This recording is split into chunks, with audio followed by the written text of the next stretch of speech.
Good morning, good afternoon, and good evening to all the listeners of the Good Anime Palette Podcast.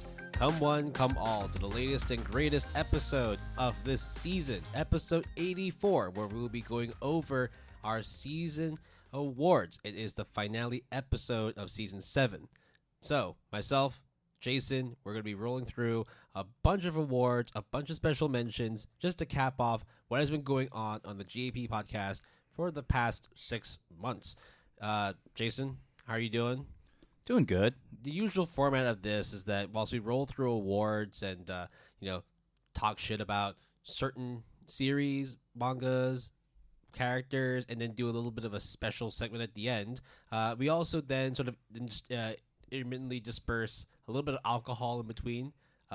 Please drink responsibly. But then, of course, because sometimes we kind of lose track on how much we actually drink, we end up being a little more slammed than we should. So this time round, we did the most logical thing.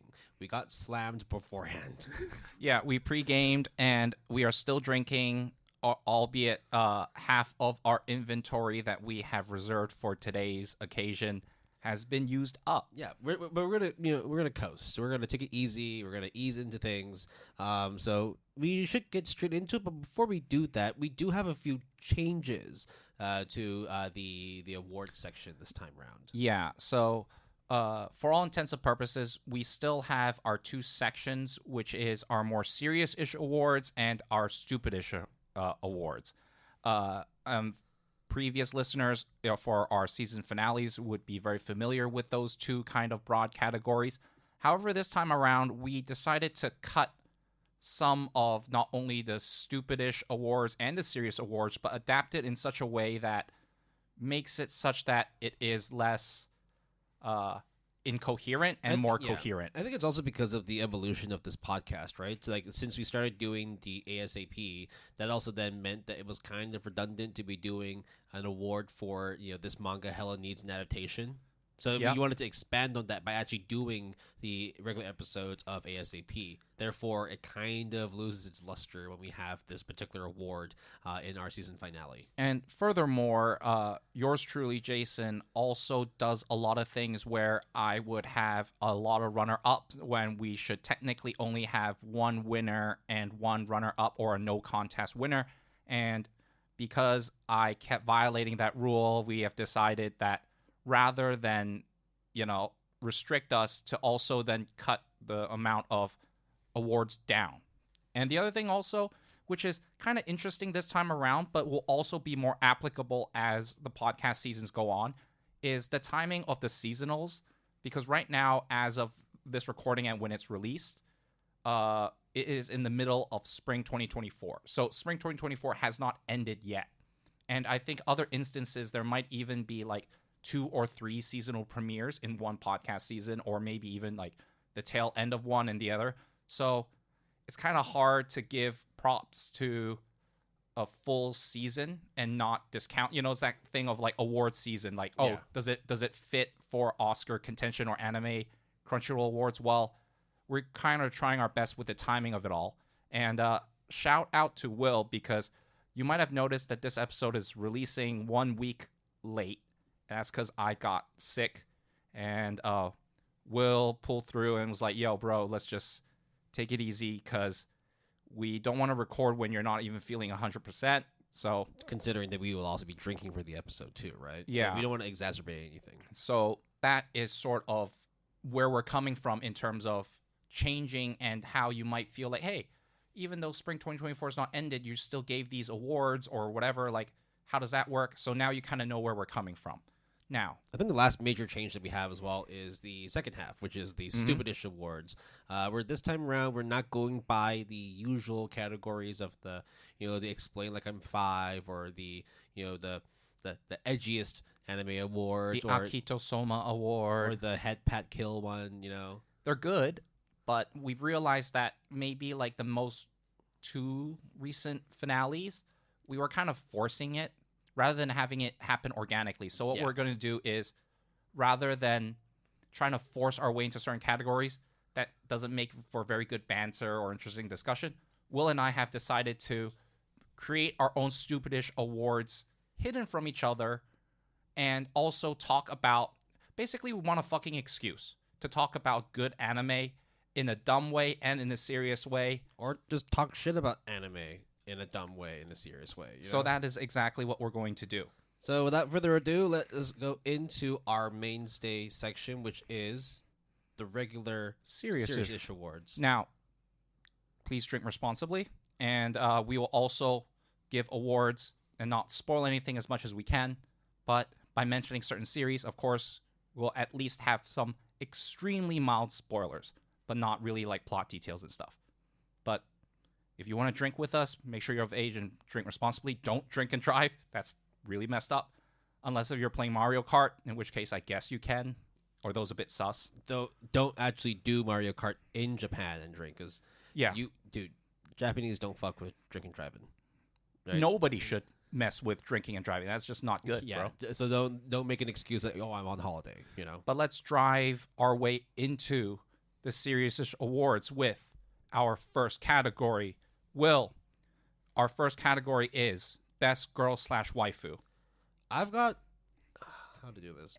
I've got a winner and a runner-up. So, but I don't quite know which one I want to place on which side of the pedestal just yet. That's good, because one of the reasons why we also cut back our number of awards is because then we can open the floodgates to maybe this is just a clear-cut, no contest award, or maybe we couldn't decide, and here's like 4 finalists and award or something. So that way, at the end of the day, all we want to do is give props and give shits to anime and manga. Is this your way of saying that you might have like 4 or 5 picks for this award? No, there's only 2 for me. Okay, all right. Well, let me start with you then. What do you got for your 2 picks for Best Girl / Waifu? Okay, fuck. Okay, hold on. The runner-up is not one person, but I think you will agree is the Yuru Camp crew. Oh, that's a bit cheating, but I'll accept it. I'll accept it because it's Eurocamp, and it absolutely makes sense. But if you had to pick one of the 5... Well, then you will know. You know my favorite. Rin? No, Banana Bread Girl. That's my favorite. Never mind. I thought Rin... Rin is Best Girl, but like my personal favorite is... Okay, fair enough. Banana. You made the rules here. But to be fair, Rin is awesome, especially with that first episode of Yuru Camp Season 3. Yeah. It is a very awesome way to start, almost like as if it never skipped a beat. I think Will and I were not too hot on the Yuru Camp movie. Like, we weren't against it. It felt a little bit unnecessary halfway through.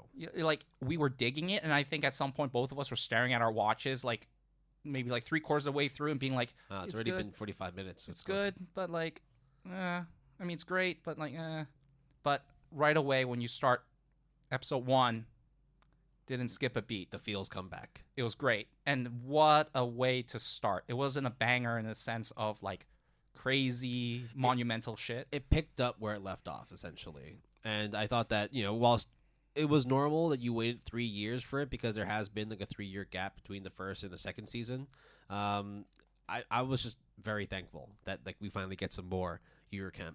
So that's not a bad pick at all in terms of having the whole ensemble of the Eurocamp girls for your runner-up. But I guess if I had to pick, it would be Rin, because she really is always clutch. Yeah, I absolutely love Rin. My runner-up is... I didn't think that they would be on here, because not to say that I wasn't so hot on the manga, but I actually ended up quite liking it, and the anime when it came out was really, really good. Mm-hmm. I have to go with Yuki Itose from A Sign of Affection. I see. For my runner-up. Okay. Because... I'll just say it now, that was my winner. For me, it was that... when we had the, Must Protect at All Costs award, she would have been the one that would be Crunchyroll has that award. Well, fucking Crunchyroll. This is our awards now. Yeah, fuck that. Yeah. I mean, not fuck you. But it's like, it was just really refreshing to see like a new sort of like romantic relationship dynamic where it wasn't just purely like verbal, like, like sprouting like, like literal words of affection. And instead, like having to find ways to sign your way through, even though the recipient doesn't actually know how to do sign language. And it wasn't gimmicky. In it could have been, right? It wasn't just like a simple plot device. It was legitimately integral to how the character communicated amongst like all characters outside of just their love interest. And I would argue that A Sign of Affection also does something well, which is they talk about their feelings and their thought process, especially Yuki's thought process. And especially because her being deaf or just hard of hearing and not able to voice things out, having that sort of like internal monologue, those internal thoughts, like it really allows for you to dig deep into like the mind of Yuki and how she's processing emotions, and on the other side as well, how is she able to reciprocate those same emotions back to somebody who may or may not know how to communicate with them to the full extent. And that's why like I had her on the list, just not the number one for me. But So- like where is it for you? Like it was my winner. Yeah, so like, where does it like set her apart from the Eurocamp? Okay, of course, like there are a lot of wonderful qualities of the Eurocamp girls, but what gives the cake to Yuki? I think for someone who doesn't really talk in terms of actually saying things in the anime or in the manga, but when you hear her thoughts and how it's articulated, how it's expressed, it is a very mature, non-melodramatic, you could say maybe it's a bit cliche, but it doesn't come off as cliche. It comes off as very natural, organic way of thinking that you'd be like, oh yeah, I can kind of get it. I kind of jive with it. Even if you're not hard of hearing or deaf or don't know anything about it, you can at least relate to it to a certain extent, because it always ties into the tried and true thing of it's about love. And it doesn't matter really what you're into, what the other person into, what they are, what you are. The love language is all the same. Exactly. That is like the main language in A Sign of Affection. It is literally the love, the affection that characters have in between each other, no matter whether they're voicing it out or signing it or even just writing on a piece of paper and showing to the other person what they're trying to say. Can I just say also, the anime looks gorgeous. It does. Like, I'm still a little bit sort of like a little bit grossed out by the guy's lips sometimes. yeah. And to be fair, when I look at like the pink and blue color scheme, which is not present in the anime because it's in the manga because it's in black and white, it's fine, but it still looks fantastic. It still looks fantastic. So, that being said, what is your winner or like your second? It's a bit of a degenerate selection. A bit of a degenerate choice. Hey, but degenerate nonetheless. You have good taste. That's what good anime palette is. There's right? just some things that Yuki can't do for me, which my number one can do for me, and that number one is from the Fable, Yoko Sato, the supposed sister of the main character. Really? Oh my god, she's funny. She's quick witted. She's an amazing driver. Fucking amazing memory. She's a good handler. Yeah. She knows how to protect herself. In fact, she's just as deadly as her quote unquote brother. Did I mention she's also hot as fuck too? How much of Fable did you read, by the way? Not enough. That's. I don't know if it would change your decision if you read more, but for me, that was like the real kicker. I saw everything. Everything. Like, yeah. everything. All right. I see. Okay. You like what you see No, there? that's a waifu there. You're a married man. I mean, I'm sure that my real life wife would be okay with me having a 2D waifu in this situation. Maybe she would be in on it too. She'd be like, "Yeah, I dig it. That's a good choice, Will." Yeah, or she might be wondering like, "The fuck's wrong with you? Why are you like someone like that? This person's crazy. She works for the Yakuza. She's fucking like she knows how, and also knows how to socially manipulate people as well. Like, how do you know that she's not manipulating you right now?" It's like, that's probably why I picked her as number one, because she did enough manipulation on me. She fooled me. She did the manipulation jutsu on me and made me, made me a simp. I will stand for Yoko Sato. All right, so that is our category for best girl / waifu. Now, on the opposite side of the spectrum, we have the best boy / husbando. And I will be straight up. I have 4 entries here. Interesting. I only have one clear-cut winner. Okay. So I think it would be good for you to start breaking down your 4, or like however you want to categorize. I'll do all the 3 runner-ups, and then you can do your winner, because there's no contest, right, for you? Yeah, no contest. And then I will do my winner. Let's see if my winner is amongst your 3. At the very bottom is Kenma. Okay. From our Haikyuu movie Battle of the Garbage Dump. I think Kenma is just a very good Haikyuu character in general, and having his time to shine despite how you might think I feel about the movie, I'm not gonna live that down ever. I do sincerely think that the Neko team is awesome, and I think Kenma is definitely awesome, and it was awesome to see him shine, for sure. I mean, no Kenma, no Nekoma. That's basically it. Yeah, the tactician. It's just really rare to see that kind of play style and thinking when you're all about the glamour and like the hard hitting sports, kind of thing. You give him the third runner up for his brains and his I like the X-Cha for those Twilight Imperium 4 people. Oh, I am God. the X-Cha person, so of course I would like Kenma. Yeah, you defensive turtle, you. Yeah.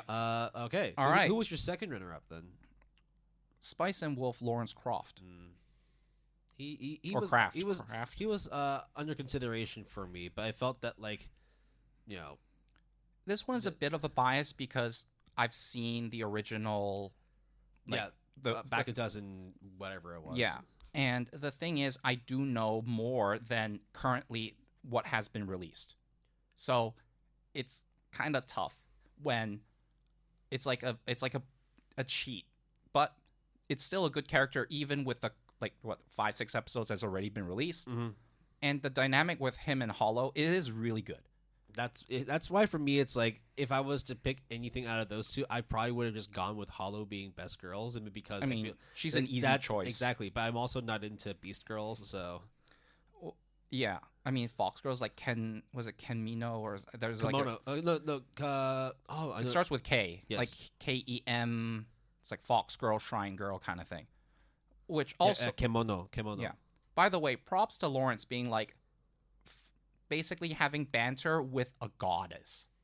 That's like rarely can you get away with that shit. Yeah, well, he also told her to fuck off, literally when he first met her. Yeah, like how can you fucking get away? I don't with give that? a fuck if you got a foxtail. Get the fuck out of my haystack. That's like Araragi and Heart Under Blade type bullshit. It's like you know who you're talking to, and you're still doubling, tripling down. Like, all right, okay. Respect. He's literally the embodiment of I don't even know who you are. Yeah. Who? All right. But my true runner-up is Mash Burn Dead from Mashal Season 2, Winter 2024. Have you ever selected him for any of the previous Best Boys? Maybe for Season 1? Not that it matters, but... So maybe. So you actually ended up watching Season 2? Yeah, all of it, yeah. Nice. And with the manga, I've also caught up, so I know how it goes. I really like Season 2. Mashal continues to being more magic and muscle, and it'll only get more absurd. Mashal equals more Mashal, basically. Exactly. Right. My one was just... There was no competition whatsoever. Mm-hmm. You've had a long day at work. Okay. You just want to cool off. That's a good choice. That's a good choice. And you know what? Maybe just a little tipples and is all you need. But you don't quite know what you want because you just it's raining. It's raining. You haven't had dinner yet because you just got off work at 9 p.m. You have to put your messenger bag on top of your head because you have to go. You didn't bring an umbrella because you left it on your counter when you were rushing off to get to work on time. And it's raining and pouring, so you might as well go take shelter somewhere. But you're on an empty stomach, so maybe a beer is not going to be good because it'll bloat you up and make you feel really uncomfortable. But you also don't want something that's too strong because it would really fuck you up. Wait, what's that door behind you? This mysterious hotel that just popped up right in front of me. Maybe I'll just Pop in. They have a bar in there. Okay, cool. Cool. And that's why Ryu Sasakura is my main only pick because his attention to detail, right? His know-it-all knowledge of alcohol and knowing what is the right thing to serve to you based on the condition that you're in. It's that attention to detail that I think if you were looking for a husbando, it's a surefire way of having one of the best qualities to look for in a companion.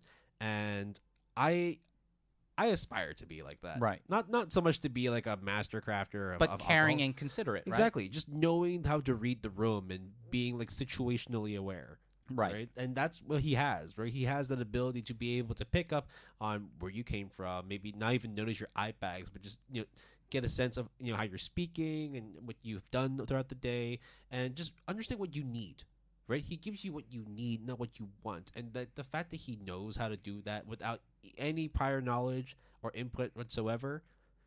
Come on, that's God's power right there. And that's why the anime Bartender Glass of God's protagonist is Will's best boy in Husbando, which I think is a really good pick, honestly, because at the end of the day, such an anime is hard to come by. And it's, if you think about how amazing this bartender is, he just, Benedict Cumberbatch Sherlock the shit out of people that walk in. He doesn't have those like really overt qualities like Kemba with his volleyball or Mash with his absurd strength in a magical world. No, this guy just knows how to pour you the right drink at the right time, and that's sometimes all you need. Sometimes it's just the simple things in life that make you happy, and I'm sure that Ryu would make me a very, very happy man. But rather than being happy, what if it was delicious as well? Will. Okay. And you're going for the dwarf, aren't you? No. I thought about that. Dwarf guy's good. A dwarf guy is good. But of course is the titular character Laios Toden from Delicious in Dungeon. And why? Well, not titular, because then that would mean that his name is in the title. Okay, yeah, sorry. The main character. Because titular means Leos, title. Yeah, Leos. Yeah, Leos. The one of the main protagonists in the ensemble cast. How about let's just put it that way? Yeah, that worked. Yeah. Why Senshi though? Why do I like him over even the dwarf or everyone else? I mean, I would even say that like Chilchuck, the locksmith, the halfling locksmith is also. I mean, I thought he's naggy. He's naggy. aight. But he's a perfectionist though. Don't fuck with his traps. No, you don't. And when he says like don't step on that, just don't be that dwarf and step on it and think everything is okay, because he has it on lock except when you deviate from that plan. But what if you're out of food? What if you're out of resources? And you decide to try something not only authentic, but exotic. And when you have that thirst and hunger for knowledge, literally and metaphorically in this case, I really like Delicious in Dungeon. I think the reception of it all has been overall slightly lackluster, especially when you compare to the pedigree of the manga. It's picking up. It's picking up in terms of like getting people to watch it and actually give it a better rating. But I can see where you're coming from. But at the same time, I think it has sustained its quality and momentum. And for a double cur is fantastic. You know what? Fuck it. I'm gonna add a runner-up. All right. I'm gonna put Senshi in there, the dwarf, only because I only just found out because I don't watch it in dub. But do you know who the English voice actor for Senshi is? I have no idea. Sungwon Choi. Do you know who Sungwon Choi? Pro ZD. Yeah. That's the only. It makes reason. sense. Yep. He kind of looks like him. Actually. That's why I said it makes sense. Like, not throwing shade at you, dude. I love your shit, but like, sorry. but like, come on, man. Like, I can't look at that and look at the dwarf and being like, oh yeah, that checks out, it's the right? same picture. Yeah, it checks out, right? Like if you just grown your beard a bit, it checks out, right? But I think Delicious in Dungeon, in particular, I think a lot of criticism is, why is this show really good?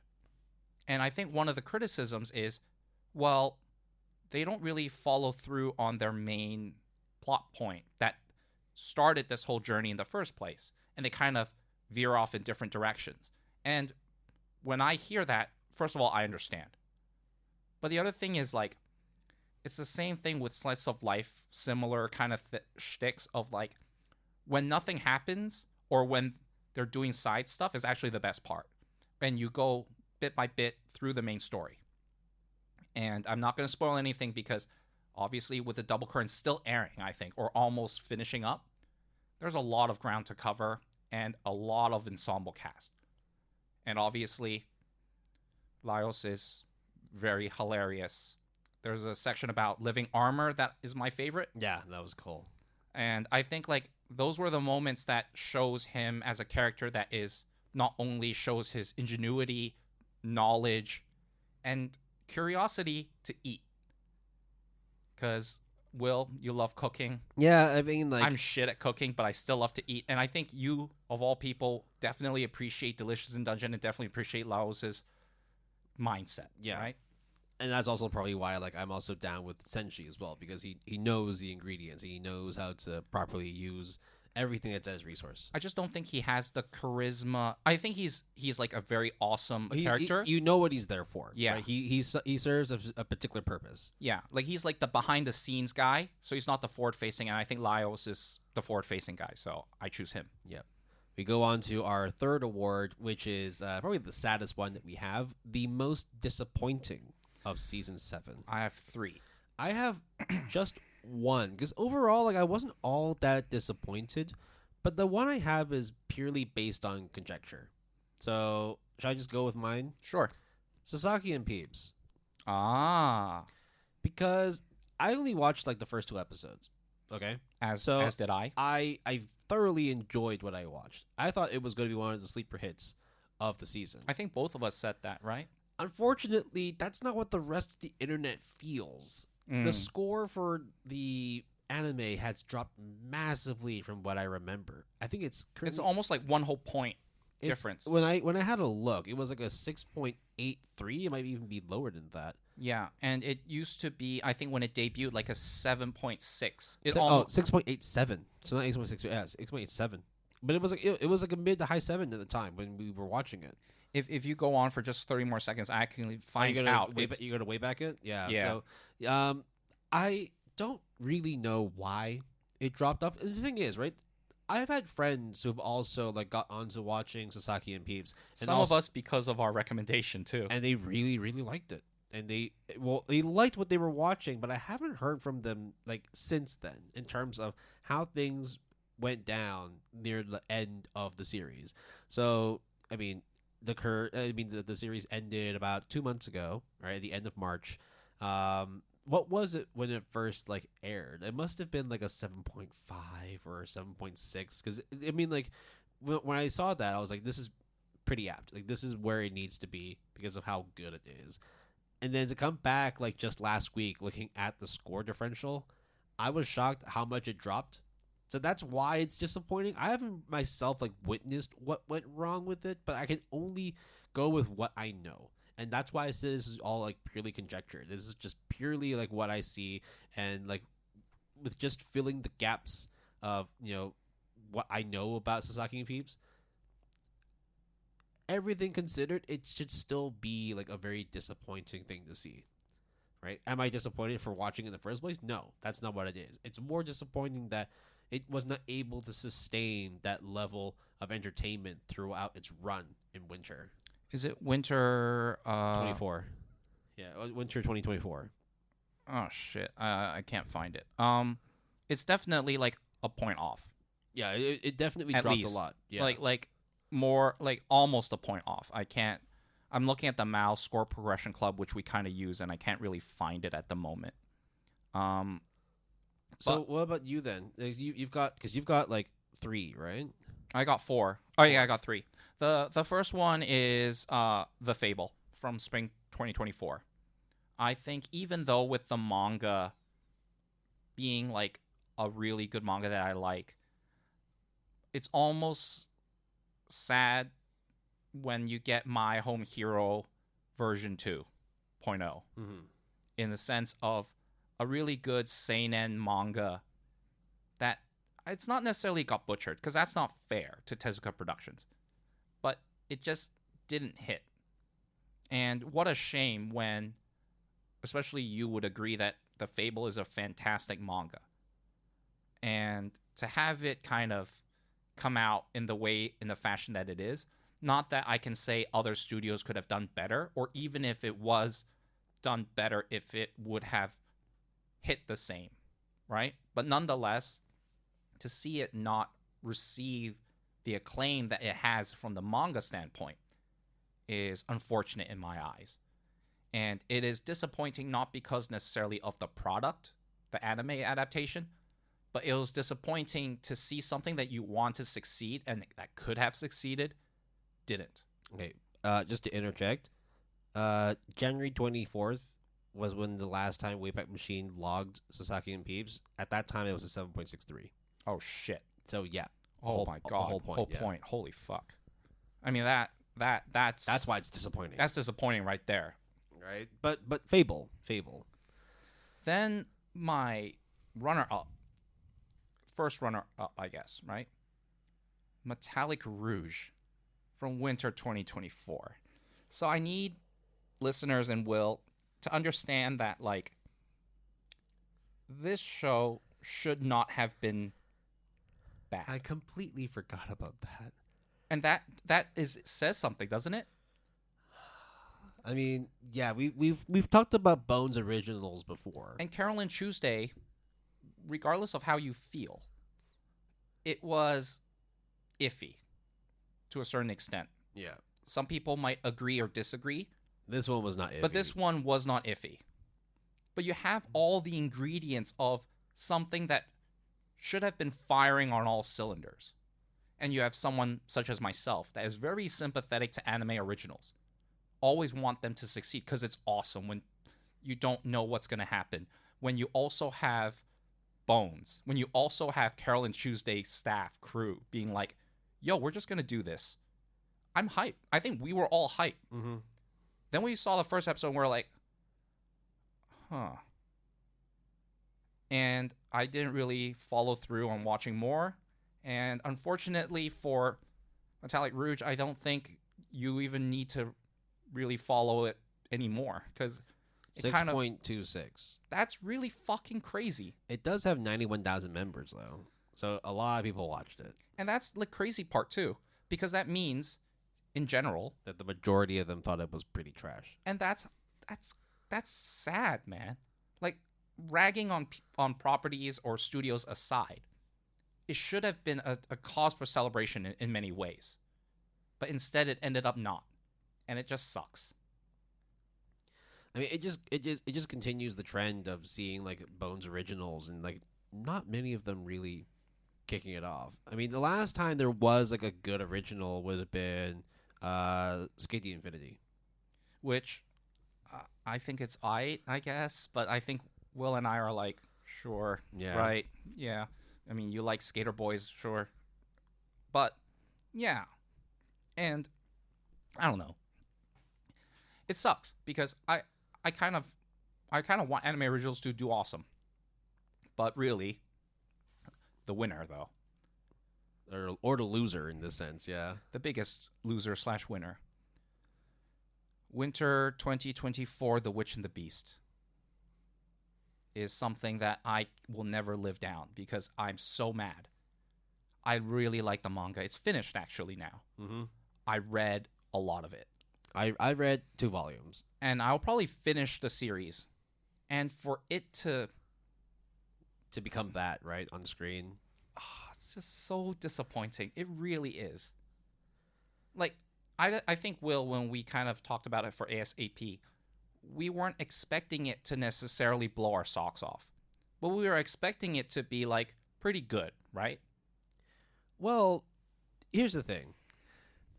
The anime score for it right now is a 7.4. It's I. Which is pretty. It's more pretty than I. good, right? But I also don't think that is an excuse for the fucking crow animations they have. Yeah. For the 3D that they use. And look, in regards to 3D and stuff like that, Will and I we've talked a lot. I've talked extensively about it. We understand limitations, budgetary concerns. You got to do what you got to do. But at a certain point, we also need to be fair. And one of, like, the first couple of minutes is the crows thing, and that's why it's so memorable, because it is so atrocious looking. It's like, I don't know, I haven't watched a single episode of Golden Kamui, but I still know about the bear, and I still know that clip. And I probably would read it, I guess, or watch it at some point. They moved past it, and also the fact that, like, I mean, it's still a legendary manga. They also just dropped the live action movie on Netflix. But a lot of people who have no other knowledge of Gon Kamui knows it because of the bear. Hey. We don't talk about the bear anymore. No more bear talk here. Okay. Just beast stuff? Yeah. Okay. All right. Let's take a shot for the most disappointing of podcast season. That was actually a really good pick, yeah. All right. Now that we have gotten the disappointing one out of the way, let's do the inverse of that and do the most surprise / discovery. Will.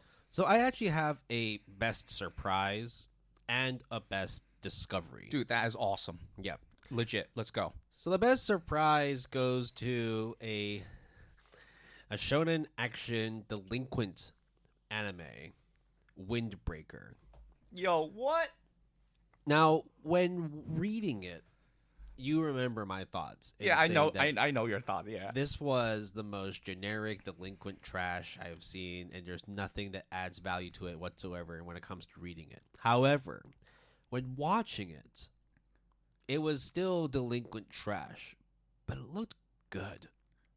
It looked pretty solid. Yeah. And the fight sequences were clean, and that was the surprise, because I was just so ready to deride this shit and be like, yeah, this is a fire. Like, just let it burn. Like, don't even try and. It was beat like me. Buchigire. Dude, Buchigire was fun though, but then again, I never watched past episode 2, so Right. And I gotta say, the fact that Windbreaker right now is still sitting at a 7.9, props. That's a very good score.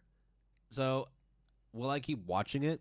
Well, I got a lot of other stuff I need to catch up on first, but that was the surprise for me, where the manga was not all that great for me, but like you were saying in that ASAP, all it needed was just some action. Yeah. It just needed some music. It needed some fluidity, and it got that. And I think the fight scenes are the highlights. I mean, there's a reason why, like, the manga sits at a 7.7 and the anime sits at a 7.9. Yeah. Right? It's a pretty vast difference, right? You're going one whole letter grade up at that point. So I gotta tip my hat to them. You surprised me. Y'all actually managed to do better than what I saw in the manga. All right. So for my second runner-up for best surprise / discovery, you got another 3. Okay, good. I think I won't say my winner, and then I'll go back to you, and then you come back to me. Yeah. My second runner-up is... Is this more a surprise, discovery, or is it like an amalgamation of both? This one is a surprise. Okay.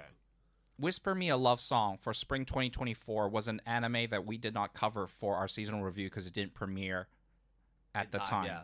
So I've since watched it, and I am extremely surprised because this is an anime that got delayed and then switched directors, I think, at some point.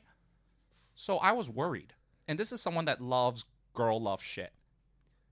And I was worried that where it was going to land. And I'm really glad to say that this is a really good show. Through and through.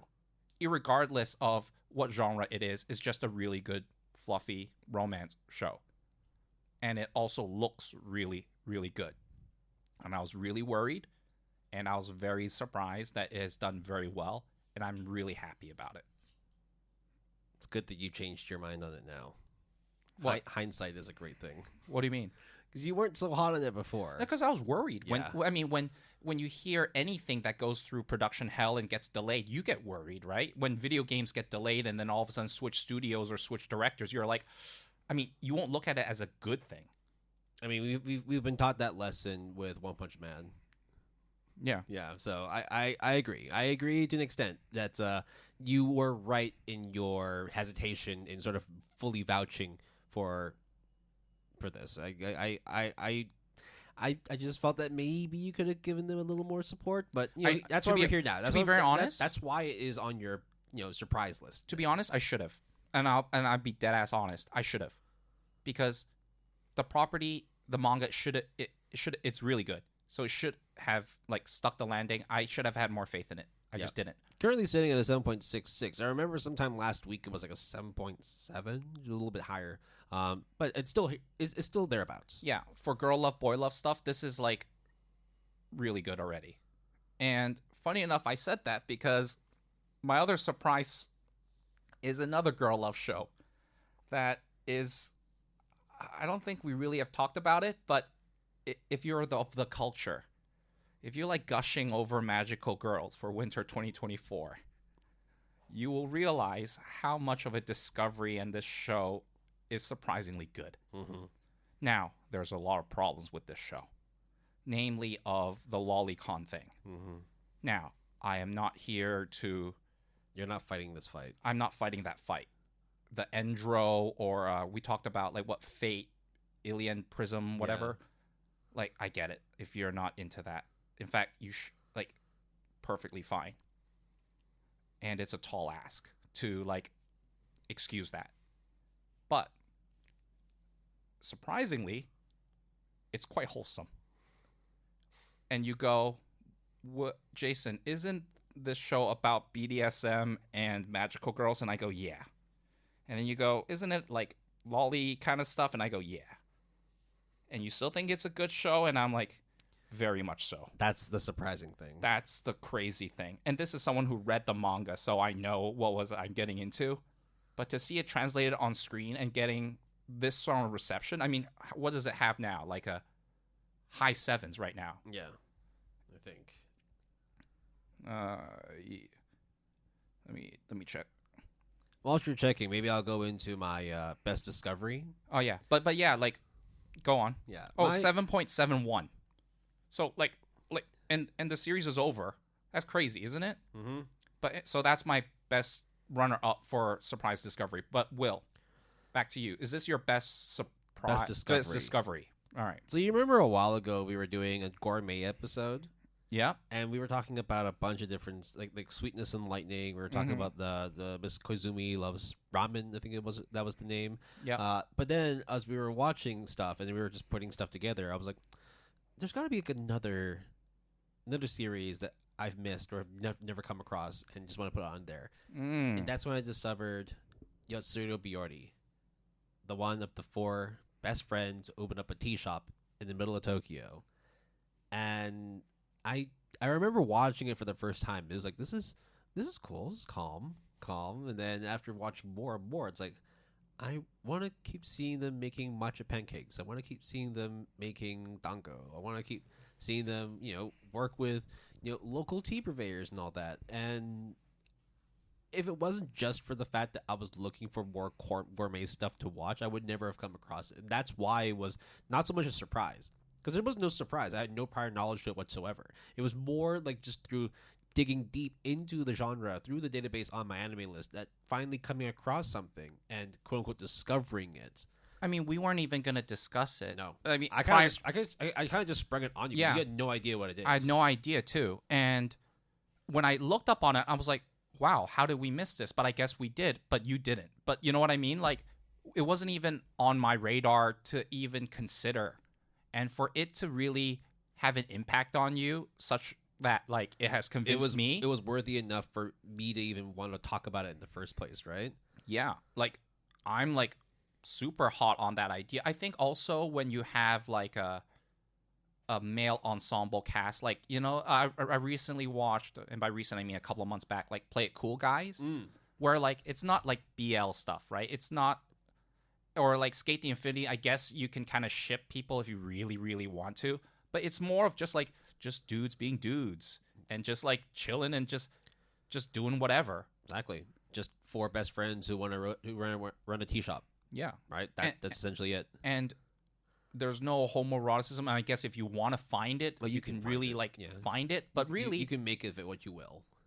But that doesn't change the fact that, like, Tsurune and all that stuff can have, like, a really good show with the premise that maybe doesn't necessarily translate in your mind, but when you see it, it's like, oh wow, this is awesome. Yeah, that's why for me it was like the fact that like I came across it. You can call it discovery, right? Like I'm glad that like I was curious enough to see what the genre had to offer, and luckily coming across this, so I like it a lot. I'm only halfway through though. I haven't gotten around to finishing it just yet. Not since the gourmet episode. Now, but, we'll get around to it. My winner, I have not finished either, but it's because it's ongoing. And I would also say that this wasn't necessarily a surprise, but more of a discovery. And I cannot emphasize enough to associate Train to the End of the World from spring 2024 is akin to things like Wonder Egg Priority, is akin to those types of shows that shouldn't work or doesn't make sense without knowing and watching it. And the more you know before you watch it actually is harmful. Would you say a 7.54 is fair? Kind of. Of the originals that have come out this season, like for spring, I think just based on how you described it, this one sounds to be the most ambitious one. It is absurdly ambitious.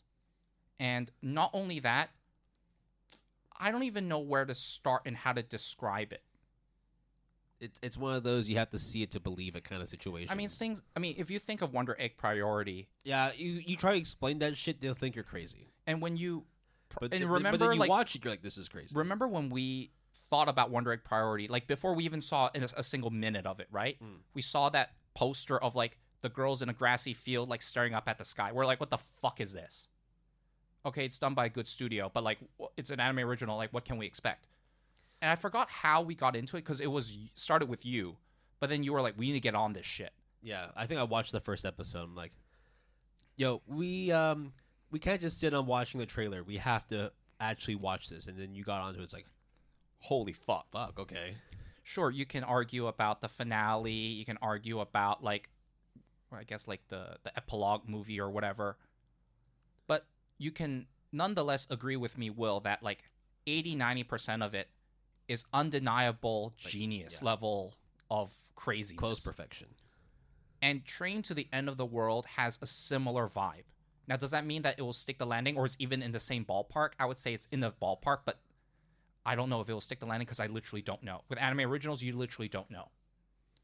But when you see something that is anime original, so you can't know more other than what's released. I mean, it's literally only halfway done. It's such an awesome thing because you don't get that option. You don't get that chance to not know or not be spoiled because no one else can literally do that. And it's awesome of a journey. It's like doing Dark Souls, Demon Souls for the first time with everyone at the same time, you know? Mm-hmm. And it is my best surprise and discovery of season 7. Oh, I only just realized this. I mean, after just reading it. Kanagawa announced this in commemoration of 2022's Railway Day, which is the 150th anniversary of Japan's first railway. Wait, what? That was the reason why this came to exist. It was to celebrate the 150th anniversary of a fucking railway in Japan. The first ever. You're fucking with me, right? No. They announced this back in 2022. So, like, they had spent 2 years preparing for this. I don't know what to say to that. That's insane. That's actually pretty awesome, but also really what the fuck, you know? Look, the show, it sounds like I'm hyping it up, and it may not even reach the expectations that I am kind of alluding to. But it is a show that is very rare to show up. And I lapped it up like a little bitch. And I love it. Should we move on to the next category then? After we have a drink, yes. All right. Cheers to that. Cheers.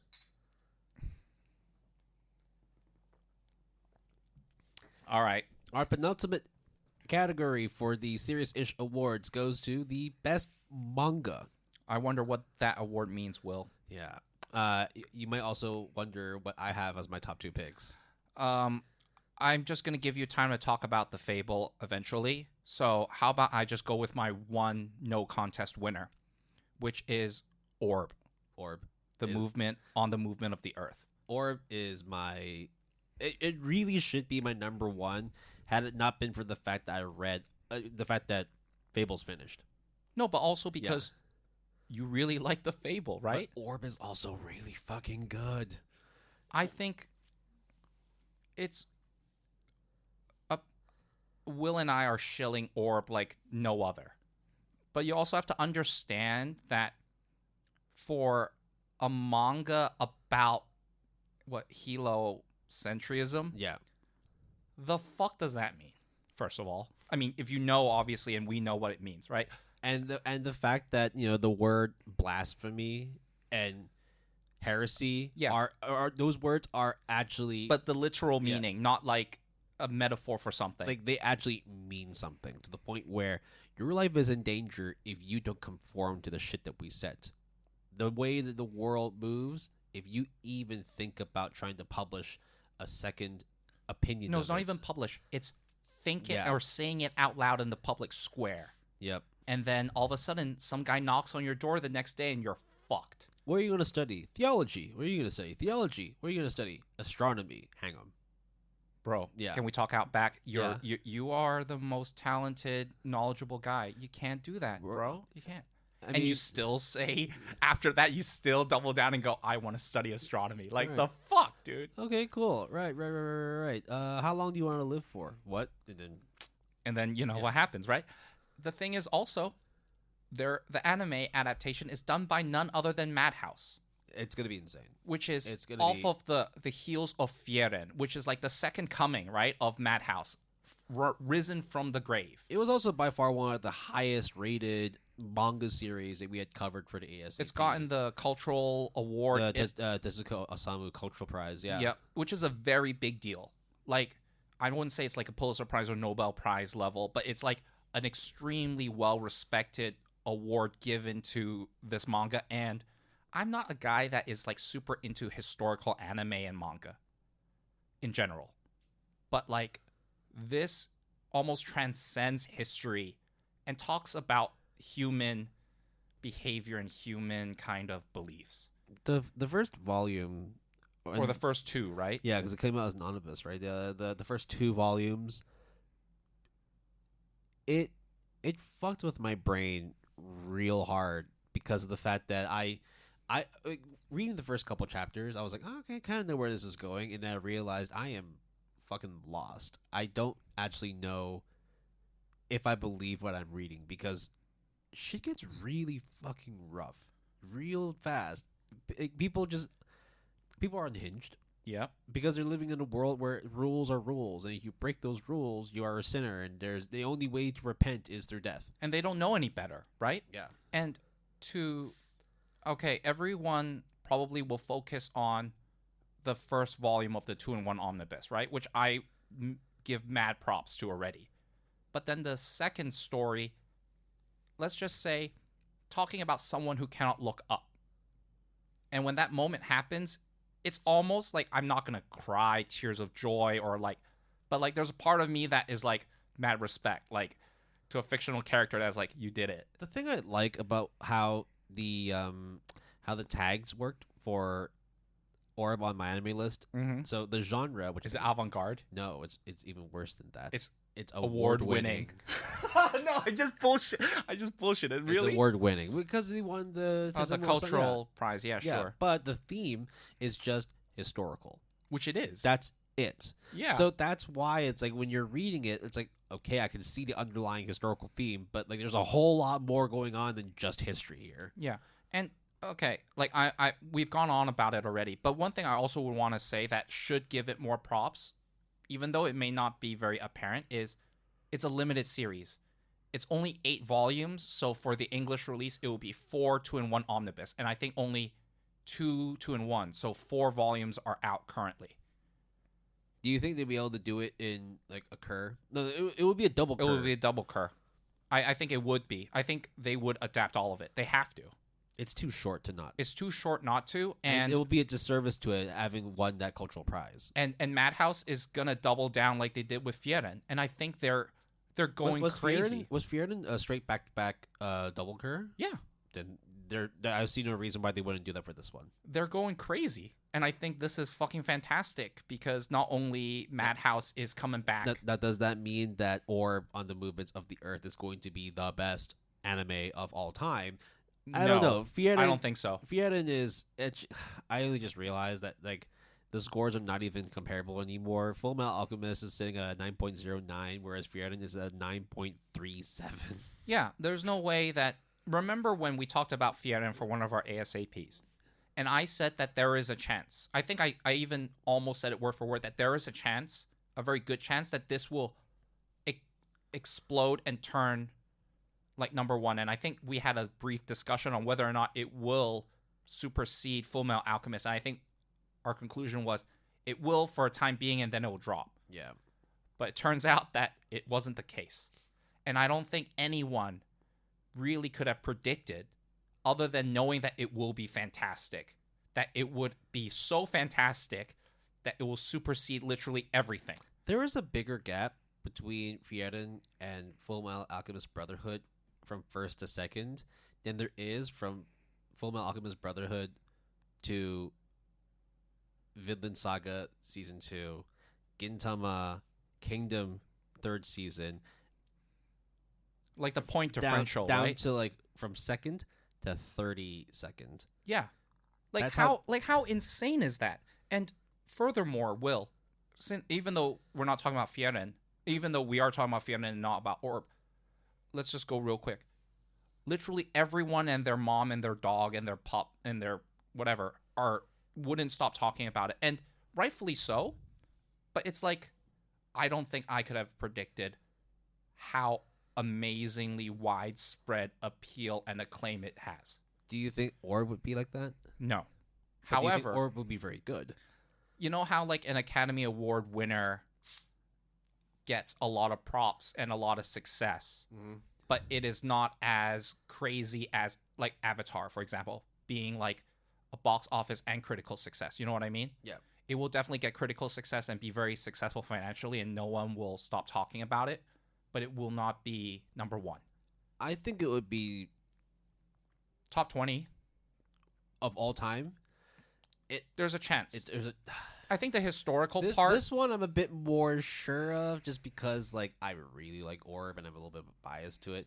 I was gonna say top 150, but that would put it at like an 8.5. That would be like Chainsaw Man level. That would be like Mob Psycho 100 level. As much as I like Mob Psycho 100, that would be Space Brothers level. Season 2 of AOT. I like all those shows minus Space Brothers because I didn't watch it, right? But all those other shows, I legitimately think are fantastic. I think Orb needs to be better than all those shows. It could potentially be better than Tatami Galaxy, which is at an 8.56. That's fucking crazy, but I wouldn't be surprised. That's what I will say. Do you think it'll be better than Wolf Children that's sitting at 99? Do you think it'll be better than like Cyberpunk Edge Runners? Like basically, do you think it'll breach the 9 barrier, right? I don't think it'll breach 9. Definitely not 9. But I think if everything aligned, like the Orb has said it would, right? Then achieving an 8.5. Do you think it'll move the Earth, move the sun and the moon and the sky and the universe? I would safely. I mean, the safest bet would be that it is an 8.3, but the more ambitious one would be that it's an 8.5, which would put it in the top 100. I mean, I went a step further I said the extreme thing of top 20, right? Top 20. That's 8.91. That's like a Silent Voice. That's Planet After Story. That's Fruit Basket the Final. That's Ultra Romantic Kaguya-sama. That is rough. Top 100, I think it's doable. Top 20, ooh, you got to beat up Gintama and Code Geass. Maybe not top 20. It would be a safe assumption. Top 50? Top 50. Top 50 is like 8.75. It's weird that like it's very hard for me to like lower the benchmark, but that's how much faith I have in Madhouse currently based on their performance with Frieren and the property of the manga Orb that we have both read. That's how confident I am. I think the only thing that would be holding it back is that it doesn't have like an action sequence. That's the only thing I could say. Yeah, and whether I think the historical thing, yeah. That's the thing that I think even held me back before I read it.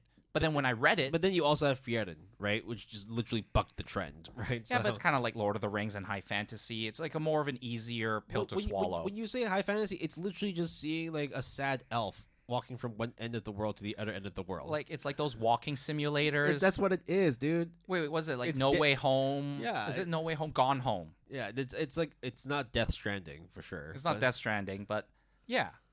So, okay, we have talked a shit ton about Orb, and I think it's your runner-up, my winner. Yeah. But Fable is your winner, right? Because let's talk about that. It's fun. It's funny. I mean, the fact that we're talking about two seinen properties here, right? I think we're getting onto something here, which is we should get more seinen adaptations. Maybe like not always All done by Tezuka yeah. Productions. Look, listen, I'm not throwing shade at you, Tezuka Productions per se, because you're the one that is picking up the slack. But can you imagine like a UFO table doing a seinen? No, Right? I can't. I legit can't because I don't think they will. Can you imagine a Kyoto Animation doing a seinen? I could. Right? I can at least envision it, but it would be the saddest, most depressing shit you've ever watched. That's what it would be. Because if they could do that the kind of after story, fuck, dude. Imagine what they could do with something like Frieren. I mean, would you say a silent voice is Wait, seinen? Frieren's not a seinen, is it? No, technically it's a shonen. Technically, it's a shonen, but I think the topics are more seinen. Yeah, it's more grown up. Yeah, for sure. But technically, it's a shonen. Yes. And I would say that a silent voice, though, Koi no Kotachi, is seinen, though. Yeah. That one's sitting at number 17. So Still- I can definitely see Kyoto Animation doing a seinen, but at the same time, I don't know. I think that was one of my, not because we are recording out of order. That was one of my BP topics to talk about the seinen demographic. The thing with like, the thing with Fable is that like I'm talking purely from. I mean, there's a reason why it's best manga because as a manga, it is fan-fucking-tastic. And one of the reasons why it's not my winner, or even mentioned, is not necessarily because I don't like it. I gave it a 9 out of 10.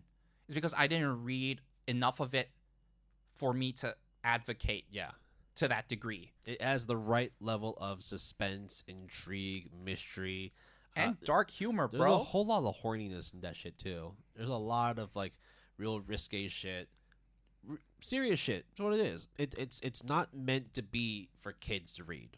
No, hell no, Which it's is not. why like it's always gonna be tough when you, let's be real, an anime is animation, right? And seeing that kind of stuff animated can be a bit tough. Yes, we have seen some real fucked up shit like Elfen Lied, but hey, that also came out during a time when the world was a little bit more open to seeing fucked up shit. Yeah, and there's a difference between violence and nudity, whether you like or believe in terms of that kind of line of thinking. That's the matter of fact in terms of how the industry goes. You know what's crazy? We have like 6 Fear Awards, yet we just passed the hour mark. I think it's just also because we have more time to talk about that stuff. That's how we're compensating by having fewer awards, but having more time to talk about each selection that we have. Yeah, because I think a lot of our choices sometimes just goes down to like we just have to fill something in that slot, and it doesn't do us any good in terms of how passionate we feel, and also towards the listeners because they'll feel like, okay, they have to put something in there, so I guess they're just going to have to scrape the bottom of the barrel. But our penultimate...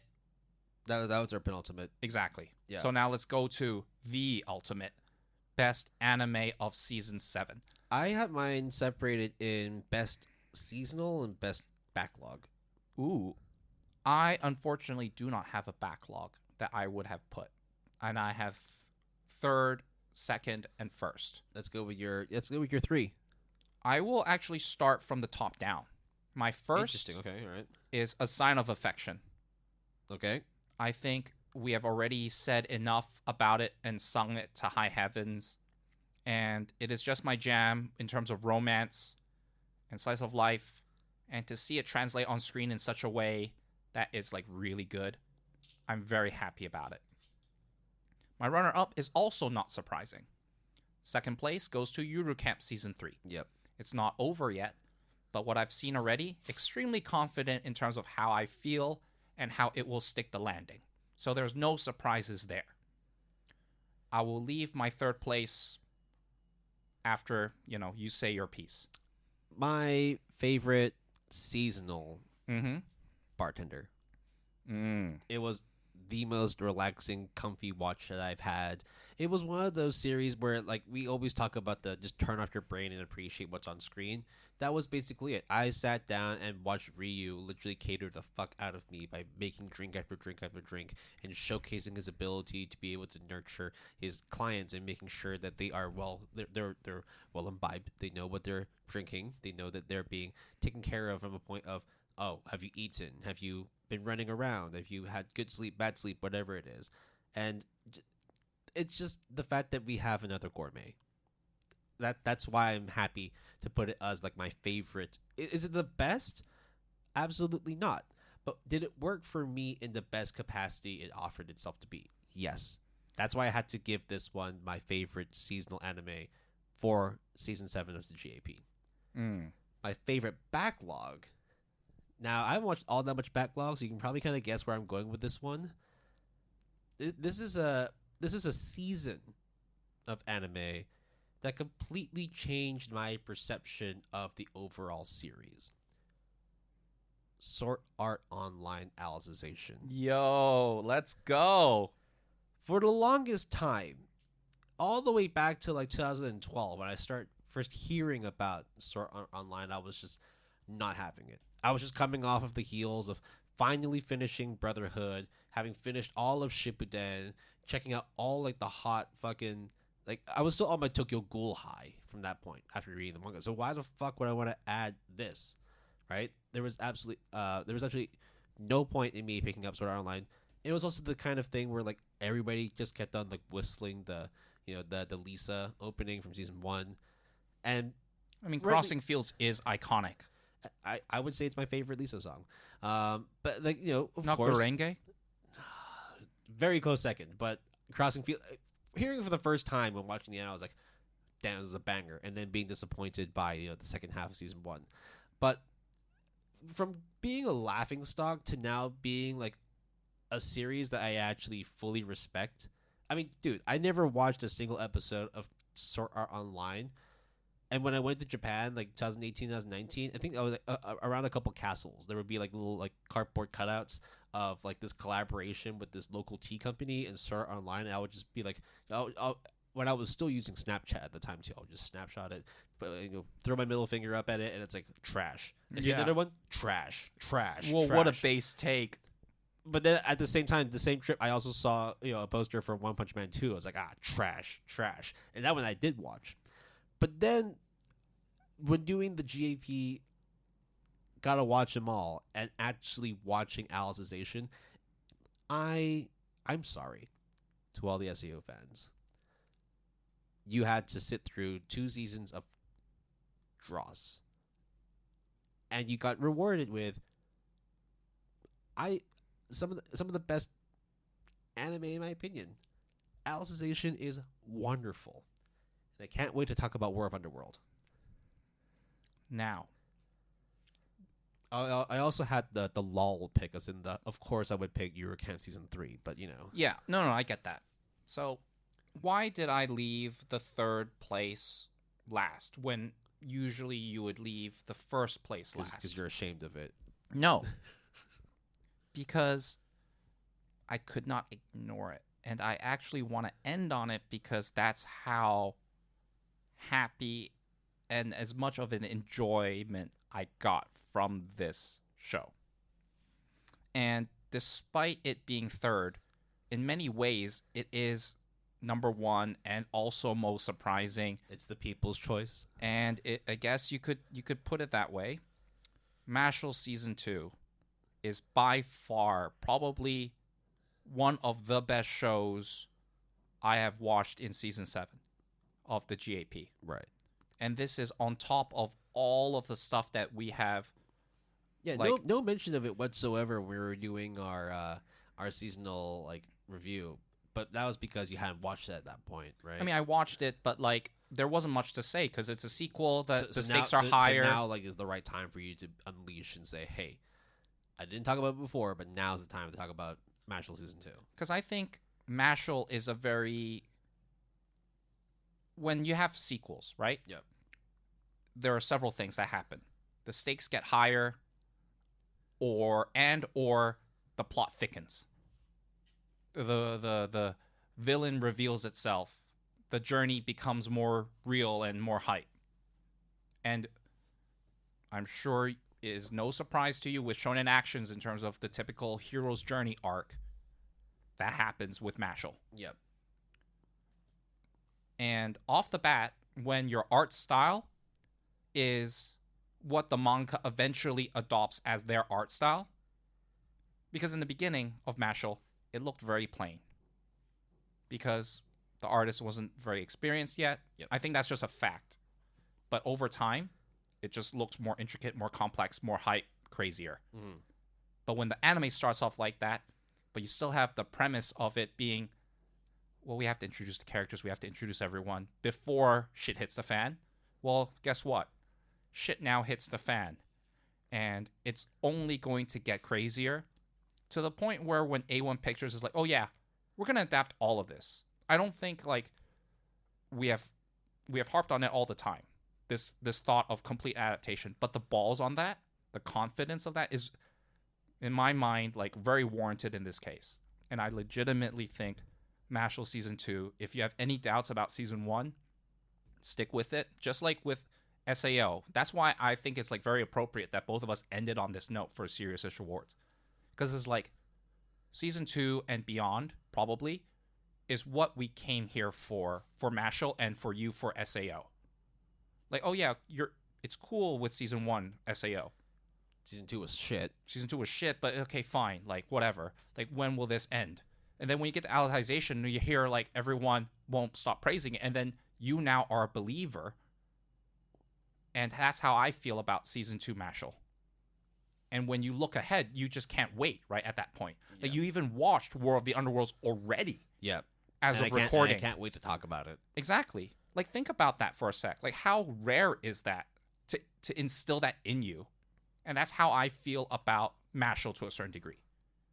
And that's why I think for both of us to end on these two animes, despite me putting it in third place, really is like a really shining star. In many ways, it deserves to be number one.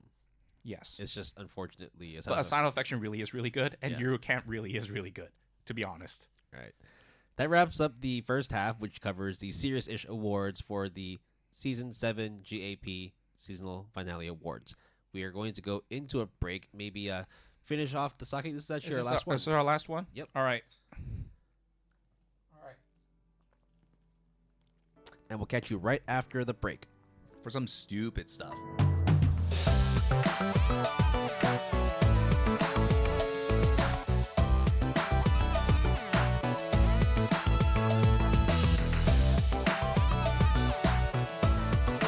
What's up, everybody?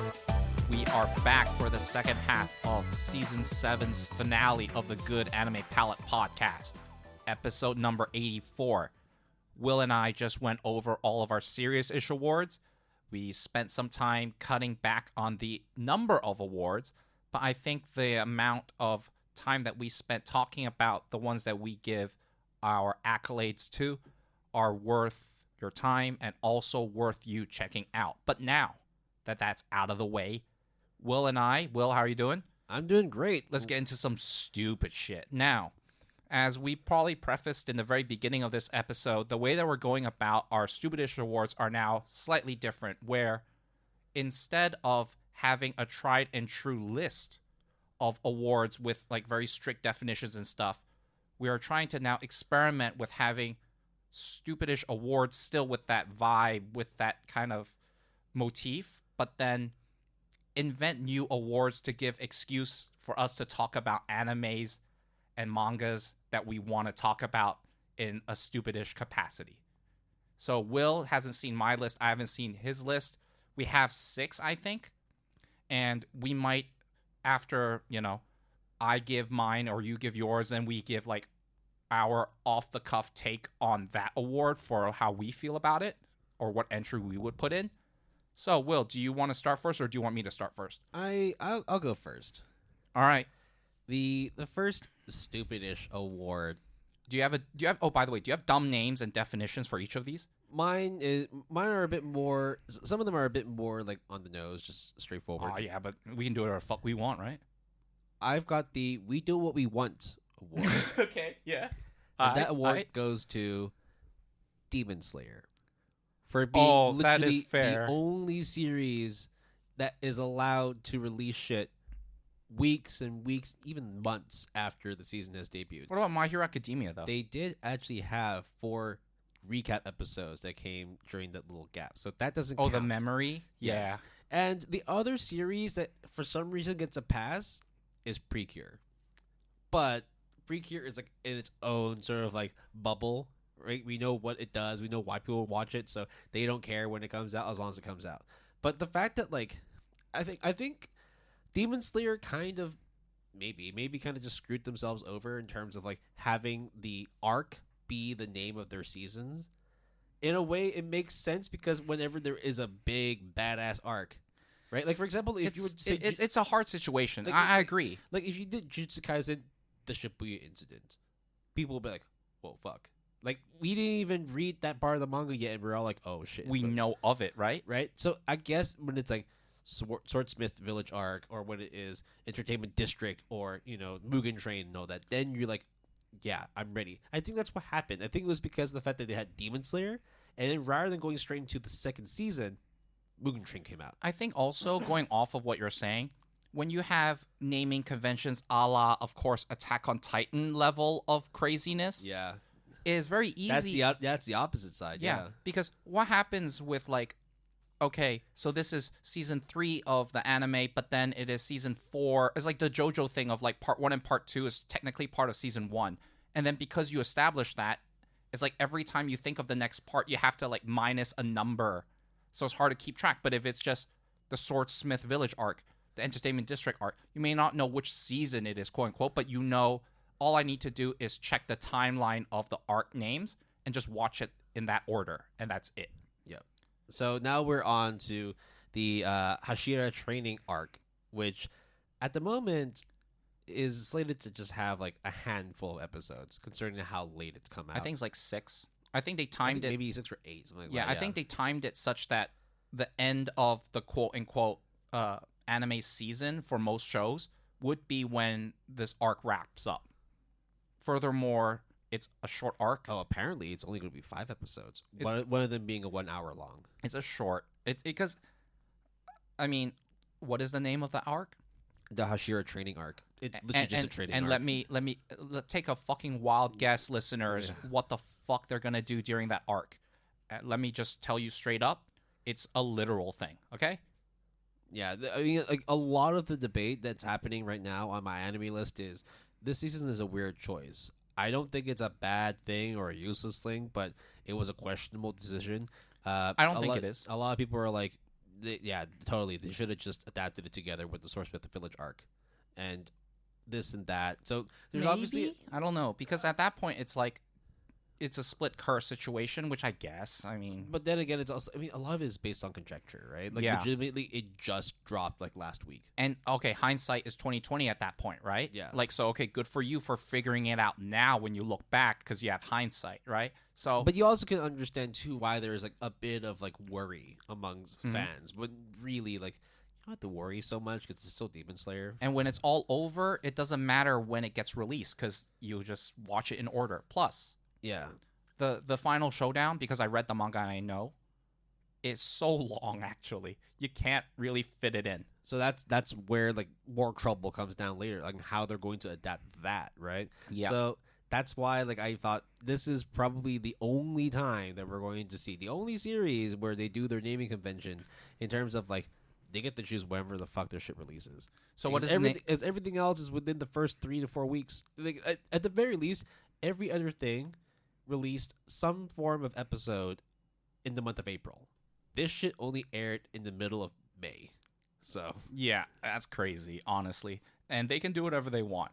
Now, going off of that, Will, I don't really have any awards that I would give now that I heard that category because I think that's a very good. It's the only thing that's happened because when we saw that, we were just like, "Oh, when's Demon Slayer coming out?"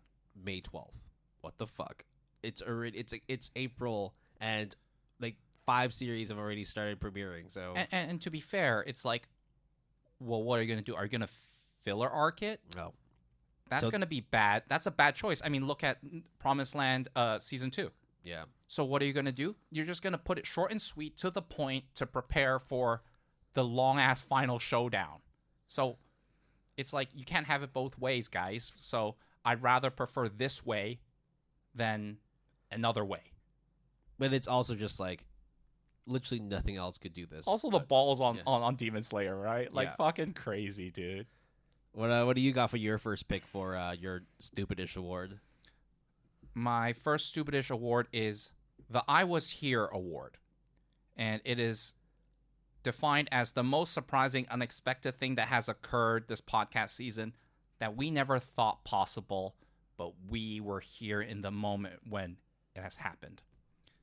And it has been given to a number of things. The first thing is One Piece with Studio. Right. How the fuck did that happen out of nowhere? But I was here when they announced it, and it happened. Tokyo Ghoul coming back for its 10th anniversary. Whatever the fuck it is. Wherever the fuck it is. Where did that come from? What is it? Well, regardless, I was here when that bombshell dropped out of fucking nowhere. Spice and Wolf finally announced whatever project years down the line, and now we're watching it, and it's legitimately good. We were here when that happened. Spring 2024 has 6 threequels. The coincidence of that. I was here when that happened. We were here when that happened. But to me, the pinnacle, the winner, is Monogatari's coming back, and it's premiering in a couple of weeks as of recording.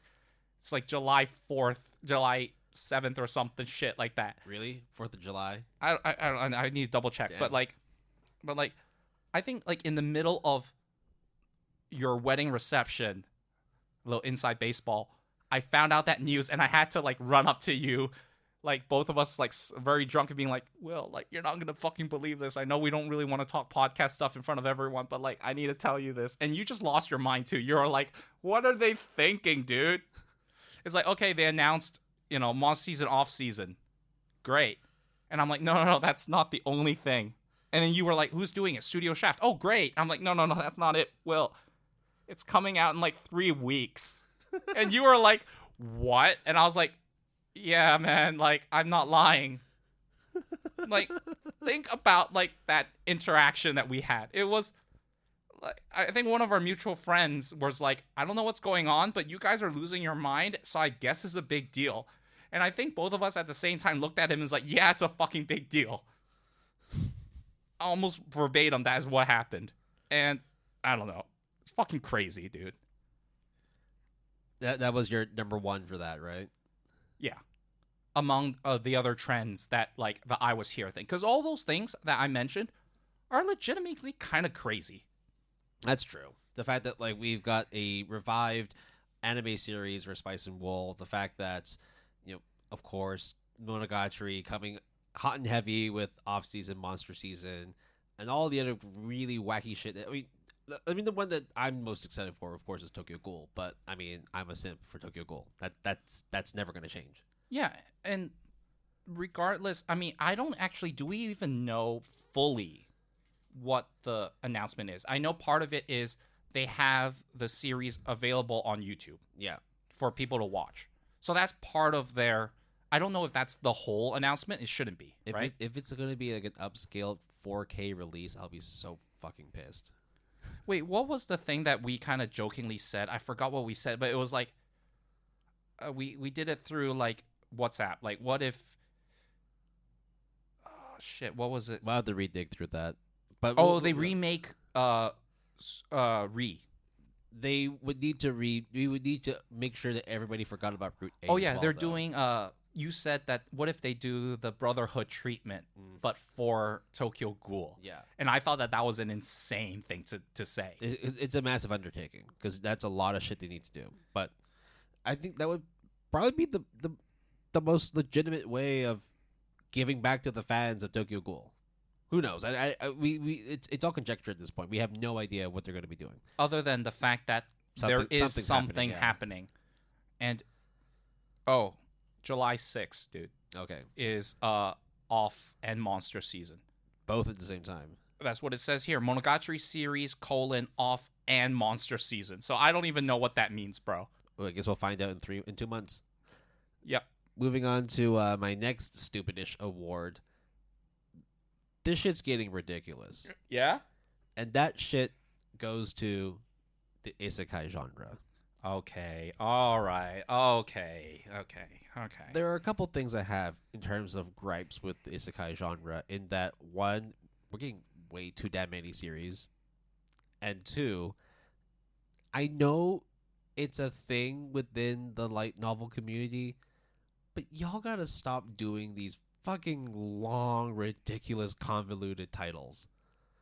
You know, like I am the seventh maid of the warden of the So inn of the yeah, fucking to the point where we have like, oh, the pickup girls in the dungeon, so we call it danmachi. There's a short form. There's literally a colloquial term, Yep. official, not even like, oh, in the forums and stuff. Like official people be like, so here's the full ass title that is 3,000 sentences long. But we're gonna call it. Danmachi. We're gonna call it Konosuba. We're gonna call it this. We're gonna call it that. It's like, well, just go for that. The fuck, man. Like, there's no reasonable person that's gonna be listing the fucking full name of whatever isekai. What was it like about. from villainous to savior? You know the reincarnated as a villainous from villainous to savior. I really like that manga. But the fact that you stumbled trying to say the name of the title, and it's called Lastame. Yeah. Moon Kingdom was like the elf demon lord, the one that's airing in spring. They call it like Danome or something. It's just like, bro, just shorten it. Just like make it more palatable. Like, if you're gonna do it anyways, right? I get it. I fucking get it, dude. Like, but unfortunately, I don't think that's gonna stop. Yeah. Do you think that's gonna stop? Never. I mean, the world's finest assassin gets reincarnated in another world as an aristocrat, or ansatsu kisoku. Done. Just call it fucking that, okay? And also not to mention as well, it's like, this is probably just me, but I get tired of like seeing a lot of r/anime like fucking reveals or trailers of people getting super excited for isekais when I'm just like thinking in my mind, how different are all these isekais really? And at the same time, all these isekais that you talk about end up being like a 7.2 to maybe a 7.5, so they're relatively decent or mid shows. Like, are you so into the genre that like it doesn't matter how it's scored, or are you all just very happy to watch mid isekais? I think, to be honest, the way that isekai genre has now become is that I think all of us have to stop thinking about it as like a trope and more as like, what is the idol show this season? What is the shonen action this season? What is the isekai this season? Like, it's just going to have to be one of those things where it is just in the rotation for any given anime season. So, doesn't mean that it's overplayed. Doesn't mean that it's boring. It's just going to be a staple, whether we like it or not. Yeah. Damn. What's your next stupidish? Okay. Will, whatever happened to, and that's the award name, okay, given to the anime or manga that had a big impression or splash, but lost momentum or hype around it? And I think some of us have mentioned some of these shows already. I mean, like, Sasaki and Peeps is one of them. That's exactly right. Delicious in Dungeon, I would argue, does have momentum, although I would argue the score has been keeping relative in terms of consistent quality, right? And then watching it, it's not dropped in quality, in my opinion. However, the one that actually takes the cake is given to a show that we have not mentioned in a long time, but randomly decided to show up to the party for spring 2024. When you take Netflix and you take Wit Studio and then you take Clamp, do you remember The Grim Variations? A 6-episode show that was completely out of nowhere, announced like a couple of years back. I don't know how long ago. I actually was just looking at spring earlier today, and I was like, the fuck is this? The fuck is this? And then you click into it, which I did, and you're like, oh wow, it's out already? Wait, what is that score? Holy shit. Is it bad? And that is my winner of the Whatever Happened to award. Because the Grim Variations should have been hype. But it just kind of came and went. And I don't know, did you care about it? Did you even know it came out? I only knew about it today. Literally before, not even like when you're talking about it, I was like just looking at like the lineup for spring, and I was like, who the fuck is that guy? Yeah. But then if I were to tell you like in a parallel universe or in like another situation, like, yo, what if I told you that Netflix and Wit Studio and Clamp got into a room and decided to make an anime? Would you be hype as shit? If I knew about it, yeah. Yeah, why not? I would be hype at that news. And then it turned out to be this. It's like, what, Vampire's Garden? What was that other show? Oh, Vampire in the Garden? Yeah, isn't that done by Wit Studio as well? Yes, it was. Like, what the fuck are they doing? Like, Wit Studio, like, you do good work. Undoubtedly. And I will watch a lot of your shit, regardless. But every once in a while, you throw curveballs that are really, really curved. I mean, don't forget they also did Kizuna no Alil, that little idol singing show that surprisingly has a second season. Sure. Yeah. What the fuck? This is also the same studio that did Ranking of Kings and, Spy Family. Sure. And then, also they did Missing 8. And then Magus' Bride, right? Like, sure. Vivi Florida's Song. Yeah. Hell yeah. But, like, you're also doing Dear Girl. Great. Like, okay. I'll deal with it. But whatever happened to that? Grim Variations. It's like, there was no hype. It literally just got shat out. Almost like they knew that, like, it was gonna fail. I'm not watching it, first of all. And let me just tell you, just don't. Okay, fair enough. I mean, 6.91. I mean, I'm not just gonna use like whatever the score is. I will give you an extremely quick, like, hip fire review. Is it grim? I mean, it is of the Grimm Brothers fairy tales, Yes. right? It's an episodic anthology, and it is such an inconsistent mess of very, very good and very, very bad shows, because it talks about different fairy tales, that it kind of evens out to be below average in general.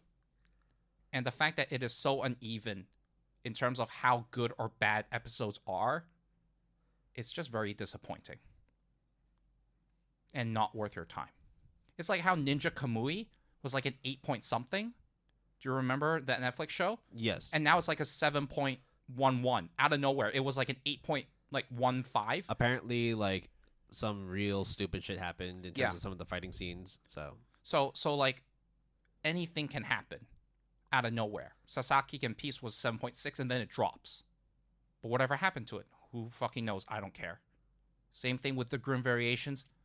Delicious in Dungeon is the only one that is just like, whatever happened to the hype when people were talking about it? Because I am beating that drum. I think the other ones that I mentioned are more egregious. What do you think, Will? yeah, I'm just ready to move on to the next one. Then let's move on to the next one. My next award is Oh, is that why you're looking at your phone? Okay. the next award is the Oliver Twist Award. Okay. And you know the famous line in Oliver Twist? Please, can I have some more? And that goes to the gourmet genre. Ah. I looked at my anime list. Okay. In the calendar year of 2024, we have 3 gourmet series. Dungeon Meshi, Bartender, 'Tis Time for Torture Princess. And that one is like an edge case. That's an edge case because, yeah, okay. The tag's there, but it's the last one. So if you really wanted to be pedantic, there's 2. Yeah. Gourmet. I would technically say because Torture Princess is like... it's just the fact they have ramen in the poster. It's like to tempt the princess, yeah. In the calendar year of 2025, there is 1 scheduled. That is Bed and Breakfast for Spirits Season 2. Have you checked out 2023 if they're... 10/23, they had a couple movies, but what was that whiskey one? We were talking about... I don't know if we talked about it on the podcast, but there was a whiskey one that we were like, this is kind of interesting, right? Can't really think of it right now, but 2023, they had Campfire Cooking. Which has a second season. And that was it. Ooh. The rest were movies, ONAs, some Chinese anime. And that's it. Komada, a whiskey family, and it is done by. Hold on. Wait, am I reading this correct? That's the movie that came out last year by PA Works. Yeah, 6.97. Holy shit! The fuck. Yeah. So, This is why I am begging studios to please put more effort into the gourmet genre. Like, you think about it. Travel shows are one of the most popular things to watch in Japan. Like a news segment. It could be like a travel show. They will always try and feature like this new green tea field in northern Japan. They or wanna like talk that lavender ice cream in that lavender field that everyone knows about. Yeah, or they'll go on like a ramen alley tour, or they'll like showcase sake and shit like that. Why can't we have that in anime? We have like a lot of YouTubers that try and like showcase food and drink in Japan, but because of like filming laws in Japan, it is illegal for you to go into a restaurant and film without prior permission. And let me be clear. I'm not gonna dox or name names, but that person that was responsible for causing this He's a change piece of shit. in regulation, Fucking piece of shit. because this person decided to step into some stupid construction zone.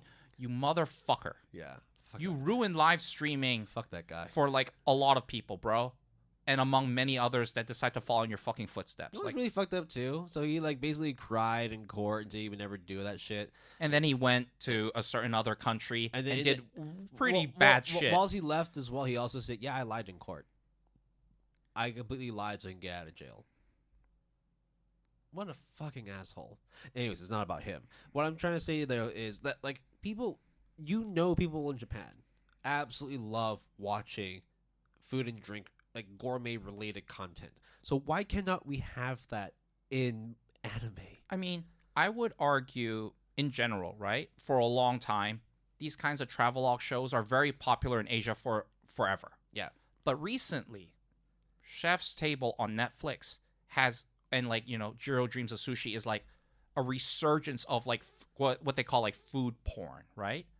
And where is the gourmet?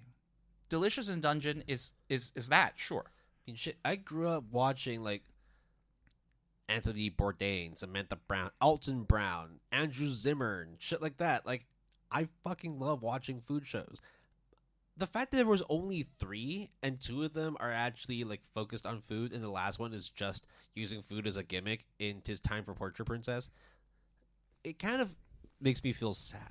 This is like the inverse of the isekai. Y'all gotta stop this shit. Right. This one is now like, please, I'm begging you, just give the gourmet genre a little bit more of the spotlight. If we could maybe go a little bit on a tangent on this, why do you think it is not very well represented these days? Is there a reason that you think, or is it just more of like, irregardless of the reason, I just want more, which is a fair thing to say. I'm just asking if you think that there is a reason why. I think it's because it already exists IRL. I think it's because of the fact that if people wanted to look at food and drink, then they might as well look at like real life food, real life drink. Or even IRL, like, Tokyo Diner, or what was the one where it's like the salaryman one? Oh, the Lonely Diner. Yeah. Yeah. Like, those are shows that are technically not like documentarian, like non-fictional shows. Like, those are fictional shows. Solitary Gourmet. And the thing is, like, it started off as a manga series. It had a limited run as an anime, I think, but then like it really blew up in popularity when it started doing like the live action adaptation, and it's super popular in China and Taiwan. Right? So much to the fact that like they actually have a dedicated season to the main character going to Taiwan. And that's the other thing too. When it comes to like these food and drink shows, a lot of it comes down into marketing and advertising. Right? If you do it in food and drink within anime, however, it's not as easy to market like a local family restaurant or to showcase like a soba factory and stuff like that, because there is still a kind of animated fictional element to it. So I understand that like there's not much of a push for it, but nonetheless, like I would, dude, bring back Yakitate Japan.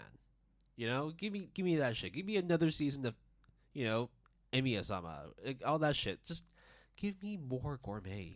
That's why, it's Now- a blessing to see Bartender back. Now, let me tell you, Will, the answer that you're looking. First of all, I agree with you, and I think that that underrepresented genre should be represented more, because if you have control of how the frames of animation look, you can make food porn look really good. Yeah. But I'll give you the honest answer of what I've been doing to satiate that need is manga. There's a shit ton, actually, of gourmet manga. Yeah. I mean, Delicious in Dungeon had so much hype and behind it for the longest time before it even had an anime. So, and trust me, I've read, like, there's a girl love one that's, like, really good. That's just about them cooking. There's plenty of other more shonen, action-y, like Shogigeki no Soma variants.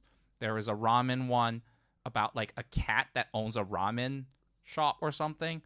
There's a lot of these ones that are, like, fulfilling that itch that you are trying to get it scratched. And unfortunately, it's not in anime yet. Yeah. But a lot of it is in manga form. That is my best suggestion. I mean, How to Grill, what's it called? How to Grill Your Love? Yeah. Our Love. How to Grill Our Love. Yeah. That's a legit show or legit manga that's really good and also has really good gourmet themes. I would love for it to be adapted into an anime. I think it will be too. Actually, now that you mentioned that, so in Japan, like in the south, there's a little island called Nokonoshima. Is that the one with the seaweed ramen? No, this is the one. It's a flower island. Where it's absolutely gorgeous. I brought my wife there before, and she fucking loved it. What was really cool though was that there is a locally produced manga there that's based on the island. You can't find it because it's only sold there, and it's also only in Japanese. So there's no English serialization. I can't remember what it's called, but it's literally about a girl who is a scarecrow in the middle of a beautiful flower field, and she can't make friends because she's a scarecrow. That sounds depressing and wholesome at the same time. I don't even know how to describe how I'm feeling. I wanted to buy it, but it's in Japanese. I won't be able to understand it, but I should have bought it. Next time I go back to that island, I will definitely pick it up. We'll figure something out, right? But yeah, that's a cool ass thing, for sure. So that's what it means when it's like a lot of the advertising element that comes into food and drink works better in real life. So I can understand why there is a limitation in terms of trying to push for more of this kind of gourmet stuff. But it doesn't have to just be trying to showcase a restaurant or a food type. It could just be a celebration of food, like legitimately celebrating our love through the act of grilling meat. Like what could be like what else could you ask for? I've subscribed to that, so I want more of that shit. And the fact that there's currently, I mean, yes, we are in the middle of 2024, but the fact that there's only one show coming up next year that has the genre of gourmet, I'm fucking sad, dude. And it's Bed and Breakfast for Spirits season 2. Yeah, I never watched season 1. I mean, like, also, like, as much as I think both of us feel that, like, Flavors of Youth, that Netflix show, is flawed, it's still really gorgeous in terms of its food enticement, attractiveness, and it's nice. It may not be the perfect anime, but it's still a solid gourmet entry, right? Yeah. And, like, what do we have? We don't really have much to go off of now. We're starving, so I understand your Oliver Twist thing. Now, I may not necessarily have, going off of that, I don't think I have, like, an entry that I would put in there. But I will give, going off of isekais, an isekai of the podcast season. Now, let me give you my official winner, but there is actually a winner that I have not revealed, although I've teased to you off air, Will, that I'll reveal very soon after I give the official winner of the best isekai consumed this podcast season for me. And that seventh time loop, the villainess enjoys a carefree life married to her worst enemy. I think it is an isekai that is pretty solid when I read the manga, and the anime is pretty good. It's like a B+, like a 7.5, 8, that kind of deal. But, Will, I have been reading a lot of manga lately and not watching a lot of anime due to certain circumstances, as you know. Boo. However, there was one series that I have not revealed to you that I read not 1, not 2, not 3, but 10 volumes of. And you will be pleasantly surprised to hear that I have caught up with Realist Rebuild the Kingdom Oh my god. manga. Is it? I have read all of it. How does it compare to the anime? I mean, the fact that you read all 10 volumes. And it is my real winner for Isekai of the podcast season, even though I haven't mentioned it up till now. And I want to have a discussion with you on it, on air and off air too. Because let me be real, I think the manga is better than the anime. I mean, we've had that discussion before, whether to read the source or to watch the adaptation. And in this case, it seems like there's a clear winner, which is read the damn manga. Also, I did not know how awesome Junma is. Yeah. I mean, I'm not going to say plot details, but let's just say I wikied it. The end of season 2. Let's just say the protagonist meets a king and queen and something gets revealed. Is that correct? Yeah. That is also where the 10th volume ended. So technically, I've consumed everything up to that point. Right. And let me be real.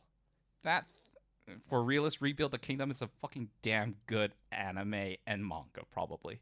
I can't really say much for the anime because I didn't watch all the way through.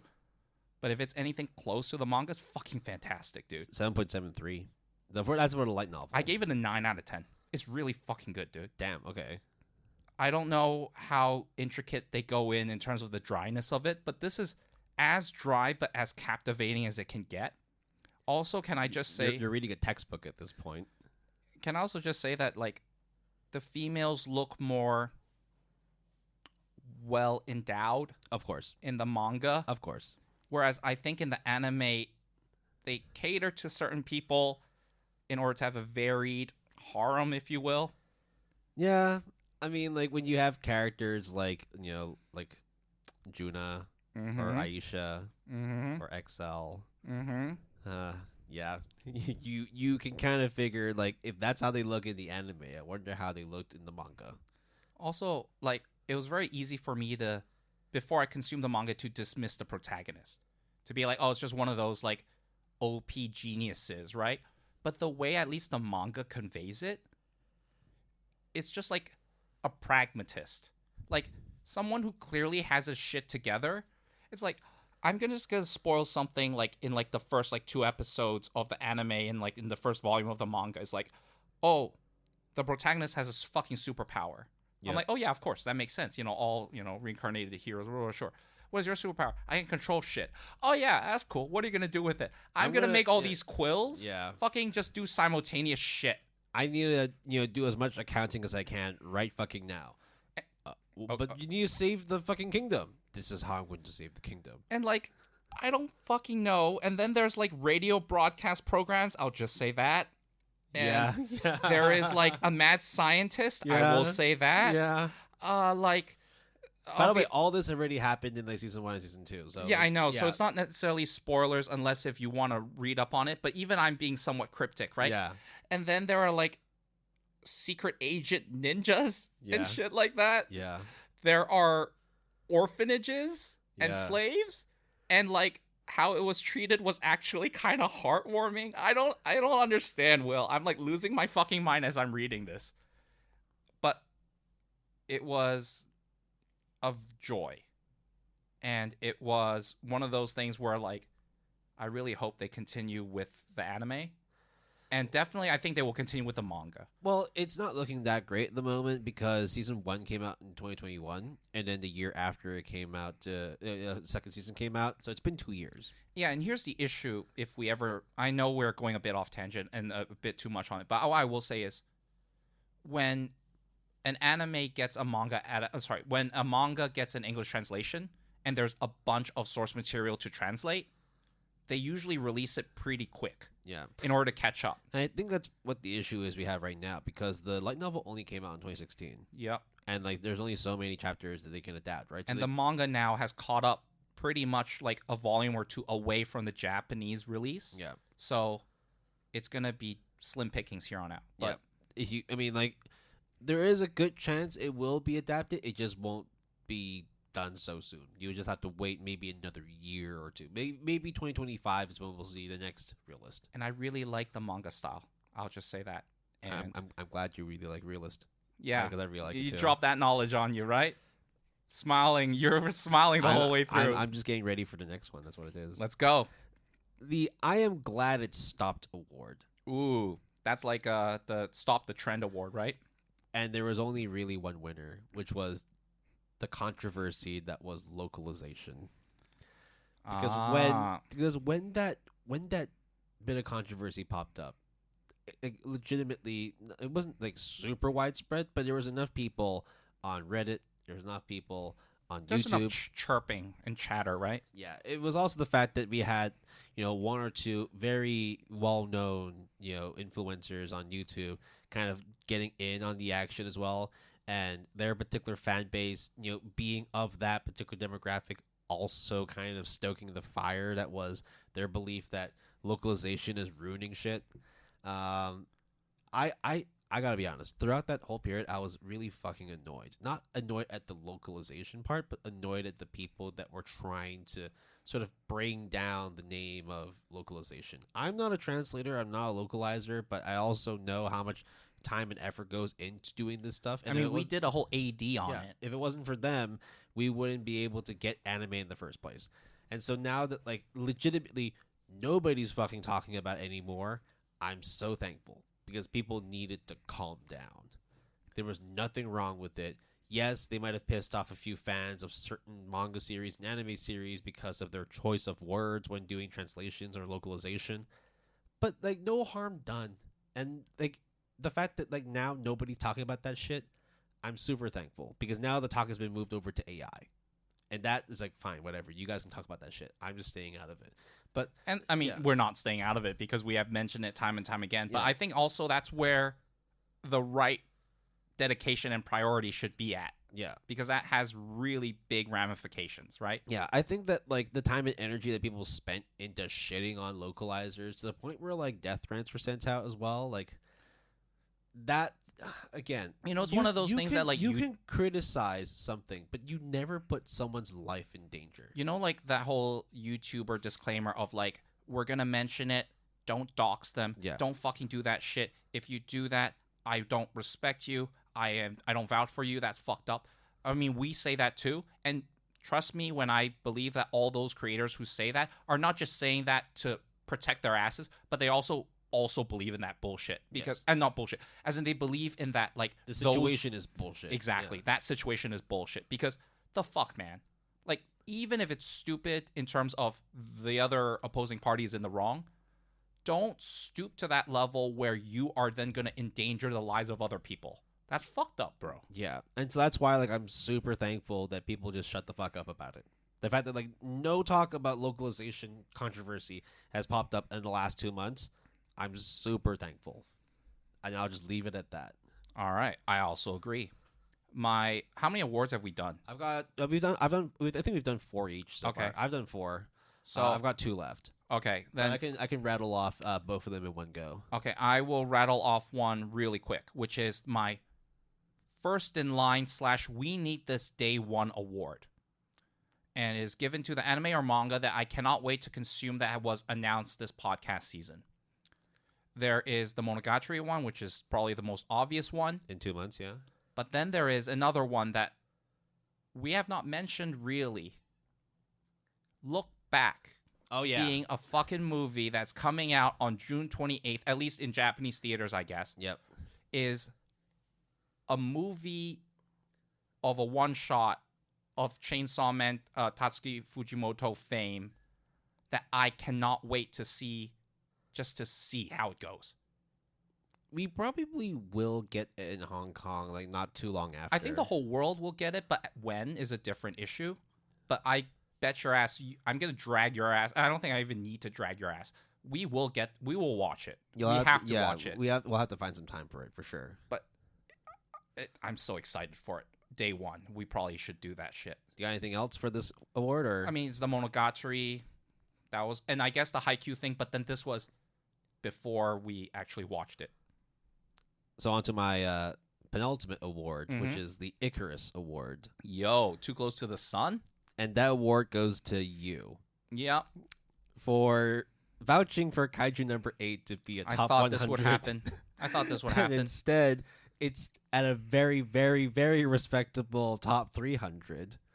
I think I remember saying that somewhere. If I didn't, then I'll retract that. But 8.27 rather than being an 8.5. Look. We talked about it off air, and I'm ready to take the fall for that and eat my words, right? But it's still doing fantastically well. And yes, it's not top 3 this anime spring 2024 season, but it is still top 5. It's top 5 because it's tied with Demon Slayer Hashira Training Arc. But hey, top 5 nonetheless. And it's the only non-sequel show that is up there. And I would also agree because Will predicted that as well, because that's not super hard to fucking predict, right? But yeah, I really like Kaiju number 8. I think it's gonna be great. It's great. It is still great. But yeah, it was just the fact that like I double, triple, wow, quadruple you down. You were so gung ho about it. I was just trying to wrap my brain. It's like, okay, like I'm trying to like find all the possible like realms where this could be a top 100, and I just couldn't think of it. And here we are now looking at it. I think it gone to the point where I'll tell you this, Mhm. because last week I looked at it, right? Yeah. I looked at it and it was an 8.26 before. That would have put it at a 309. So it would have been out of the 300s. Mhm. The fact that in the last week it went up by 0.01, it pushed it up to 295. Right. So it then cracked into the top 300. But I didn't say that it would crack the top 3. I went several steps further. 2 steps further and went, no, not 3, not 2, 100. Yeah. But hey, look, it's not the craziest thing, but it was also just like, No, wow. okay. The fact you put this much Give me- energy into it. Give me like a little bit of slack, because what I think you knew how irrational that claim was. I was, yes. But then instead of me retracting or being more conservative, I decided to double, triple down at like the worst possible thing, the worst possible claim. And I wouldn't back down, which is like the weirdest thing for me to do or not do. Yeah. So, but I get it. How many more awards do you have left? I have a bunch more, but I technically only have 2 more. I've got one more, which All I right, want to then- rattle off right now because it's actually in conjunction with the Icarus Award. All right, let's go. It's the We're on the Same Teen Man Award, Sure. which goes to you again for Whisper Me a Love Song. Yeah. Because, Whisper Me a Love Song, top 15, top 16. At the time when I looked at it, it was like a 7.6, 7.7. Definitely, better than you ragging on it. I don't know what I'm doing. Not so much ragging on it, but it's also like more like Downplaying it. You love the genre. Like, I do love the genre. You should back it up. I read the manga. I'm still reading the manga as it is. Yeah. And yet you were like, I don't know if it's gonna be that great. I don't know if it's gonna be well received. And you know what? It's been well received so far. Yeah, and I actually have it as one of my award winners. Exactly. Yeah. So like, Whisper Me a Love Song. Come on, it's doing a lot better than you were afraid it would do. I guess I'm just having like, not whiplash, but like PTSD of like, oh, I don't want to. You don't want to be burned. I don't want to be burned. So you might as well burn yourself right now and then just deal with the consequence afterward. And I think I did that with both Kaiju number 8 and Whispering Me a Love Song. Okay. Yeah, that's all the awards that I have on my and side. I will end on this stupidish award, which I dubbed it MVP in heart, not in name. Okay. Because this is the anime and manga that would likely have been an outstanding anime or manga candidate. However, because I have not finished it or consumed it, I can't give it that award. And it goes to 2 sequels. The second place winner goes to Jobless Reincarnation Season 2 Part 2. Yep. But the winner, the most unfathomable thing, is Sound Euphonium Season 3. This is essentially the reincarnation of the Get on That Shit award, huh? Because you've been slacking on the 2 things. Well, one of them I would be forgiving you because you are a bit far behind on Jobless Reincarnation. But the fact that you were harping so much on Sound Euphonium and yet you haven't even watched season 3 yet, which is like, well, I'm 3 movies away. yeah, okay, That's the issue. Okay, then you are a bit far behind. And like I guess 1 or 2 specials, but technically there are movies. 8.68, dude. I fucking know. It's number 1. Top 60. It's number 1 this season. I know. I know this, dude. I know this. This should be best anime of the podcast season. It's Kyoto Animation, man. Also, shout out to Your favorite Jason. studio. Also, shout out to Jason's My Anime List on hold. I broke the 100 anime on hold barrier, bro. Man, like of all things that like you were going to watch for like sequels, I would have thought that Sound Euphonium would be the one you'd be chasing to finish. Instead, you ended up watching Konosuba and Eurocamp. I guess it was just like, oh, it's really good. I figured I'll get to it. Like, it's no surprise there. I'll get around to it when I have time, because I know it's going to be good. Yeah, well, it's still waiting for you. It's still waiting for you because it's not even And it's finished. still going to wait a little bit longer. It's only halfway through right now. I think, 6 episodes out of 13 have come out. All right, so that is all of our serious-ish and stupidish-ish awards. Will, how are we doing on time? We are currently at 2 hours. Okay, good. So, before I get into my mystery quiz segment, Will, is there anything you want to say about any of the awards? I actually quite like the stupidicious ones because now we like have free reign to highlight whatever we wanted. We can rant about what we want. We can praise whatever we want. So I like this format rather than like sticking to what we've done before. So who knows? Some of the stuff like the awards we have this time around, there are like variants. We might carry them over, or we might just give them like a different light, like a different name. Okay, really quick, I'll give you one more, and it's really fast. It is I Might Never Know the Truth Award. Okay. And it's given to, it's basically a variation of ELI 5, which is given to Kingdom, Season 5. I have no idea what the fuck it is other than it's about the 3 kingdoms. It's doing fantastic. It's like an 8.7 something. 7.5. Like, it's crazy high. I don't think I'll ever care about it, but it's like, what the fuck is going on there? Season 4 was an 8.74. Season That's 3 insane. was an 8.82. That's insane, dude. Season 2, I think Season 1 was the worst one. But Yeah. Season 2 was an 8.31, and then Season 1 was a 7.9. Like, how the fuck? Like, what is going on in that section of the world in the anime, like, kingdom? But, okay, I guess I'll never know the truth. Yeah, only 34,000 members, but it is a top 45 overall anime on my anime list. Isn't that crazy? Yeah, you know why it's insanely popular for the people who watch it, and people who aren't like into it. Like, Do you think it's because we don't give a shit? You and I don't give a shit about the 3 kingdoms that much? because we've seen too much of it already? Yeah, That's basically like what it has to be like Paperino Kome. But I bet you that if we were to dedicate time to watching it, we would absolutely love it too. It's just the Probably. fact that we have like 3 kingdoms fatigue, and the fact that like there's so many variations of it within Chinese history. So I mean, yeah. Okay, well, mystery time. mystery time. I have absolutely no idea what this is, but you spent quite a lot of time putting this together, so hit me with it. Okay, well, we use my anime list a lot, right? Yep. However, this is not about my anime list. Oh, There yeah, is it's not- also other places. It's not Anime Corner, is it? Oh, fuck yeah, it is. Oh, goddamn. Okay, all right. So, the mystery contest for Will for Season 7, GAP, is the Anime Corner and also r/anime? Okay. No. You would think that. 4chan, my dude. Okay. So, I have compiled in front of me the anime of the year, top 10 for Anime Corner 2023, 2022, 2021, and 2020, as well as probably the last like 8 years of the 4chan/A, which is, I guess, their anime section. Right.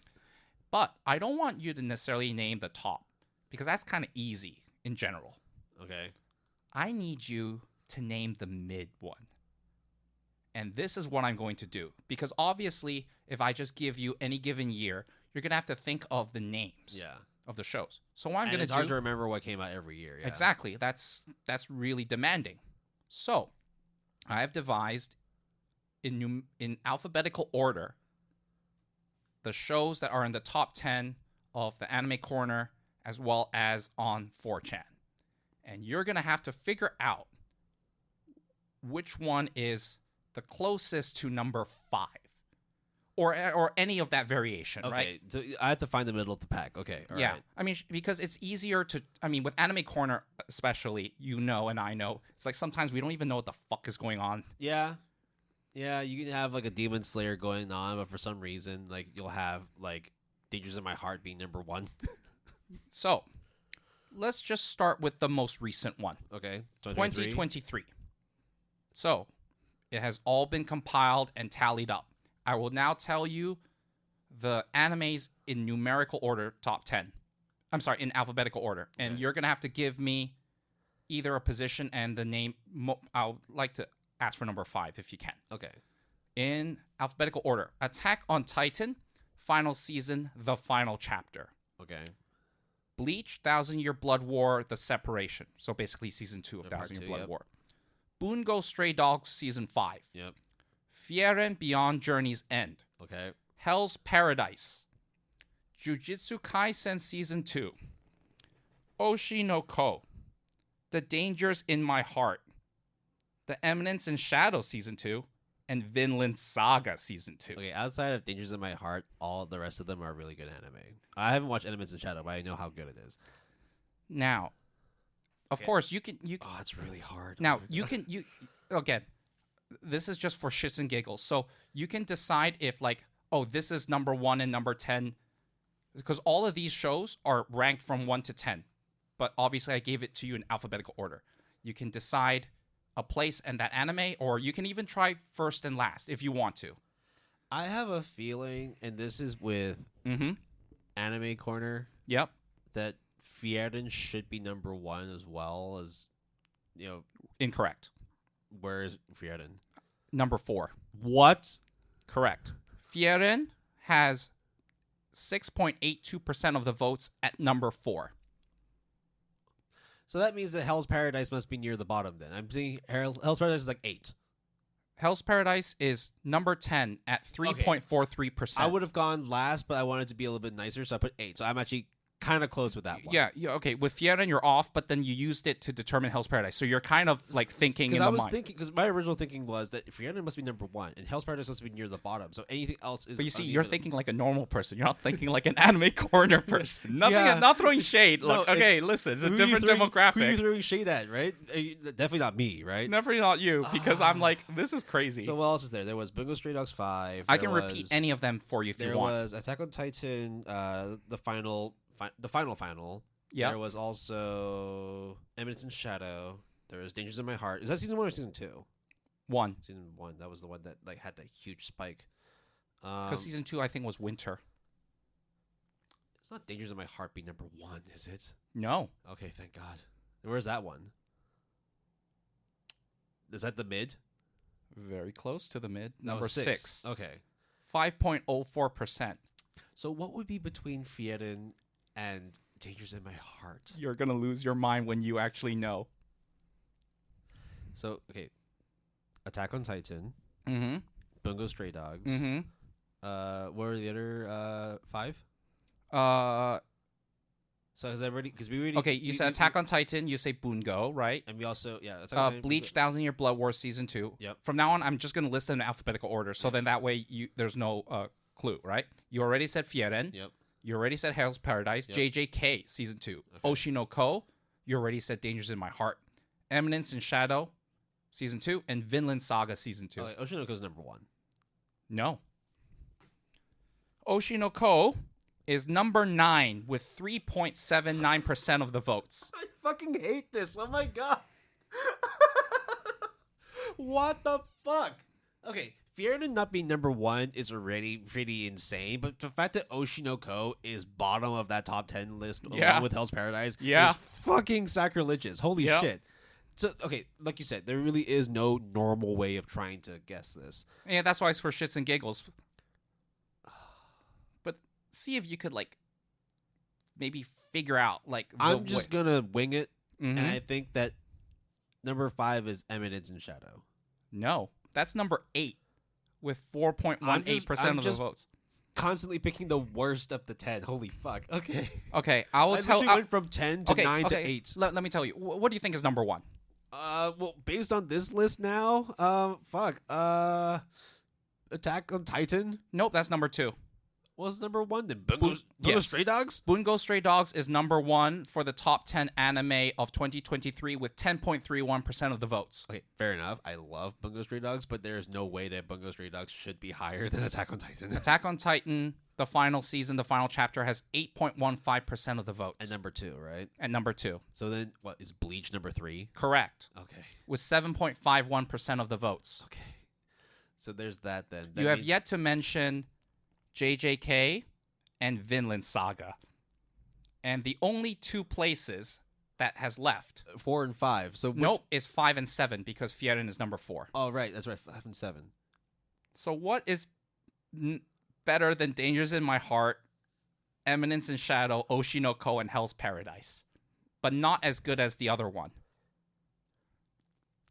I want to use the popularity logic, but I also know that that's not how Anime Corner works, but I'm going to stick with it. I think just based on overall popularity, I think Bleach is number 5. No, Bleach is number 3. We talked about that. Oh, no. So it was Vinland Saga and... JJK. Oh, then JJK is number 5. Incorrect.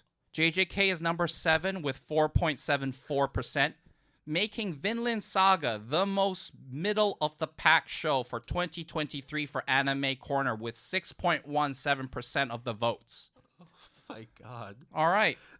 I actually need to see that list in person because that just sounds insane.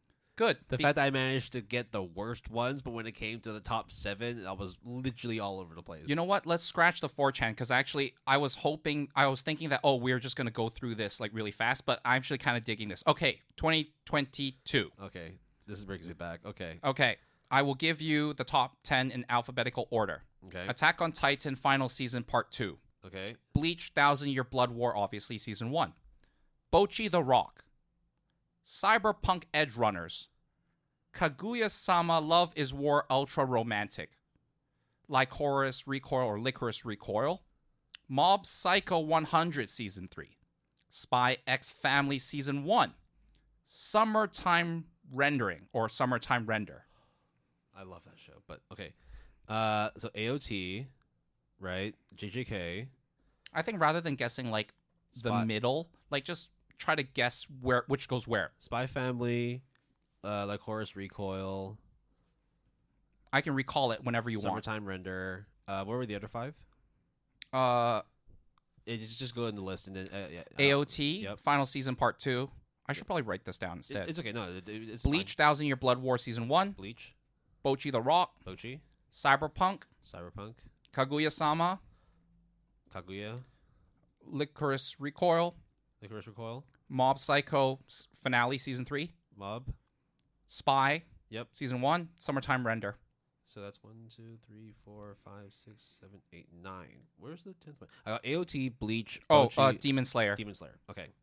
By the way, don't Entertainment District Art. do not shorten Cyberpunk because I remember on Reddit somebody said, "Oh, I absolutely love the genre of CP. It's amazing." And I was like, "What the fuck did you just say, bro? Let's. What did you just because say?" First of all, that could also be cerebral palsy, but let's not go there, okay, guys? I agree with you, man. So just to be clear, Demon Slayer, that one was the Entertainment District Art. Correct. Right? So Season 2 or Season 3, I guess. Depending There's on. some bangers here. They're all Holy bangers, fuck. technically. I mean, it's top 10, right? Yeah.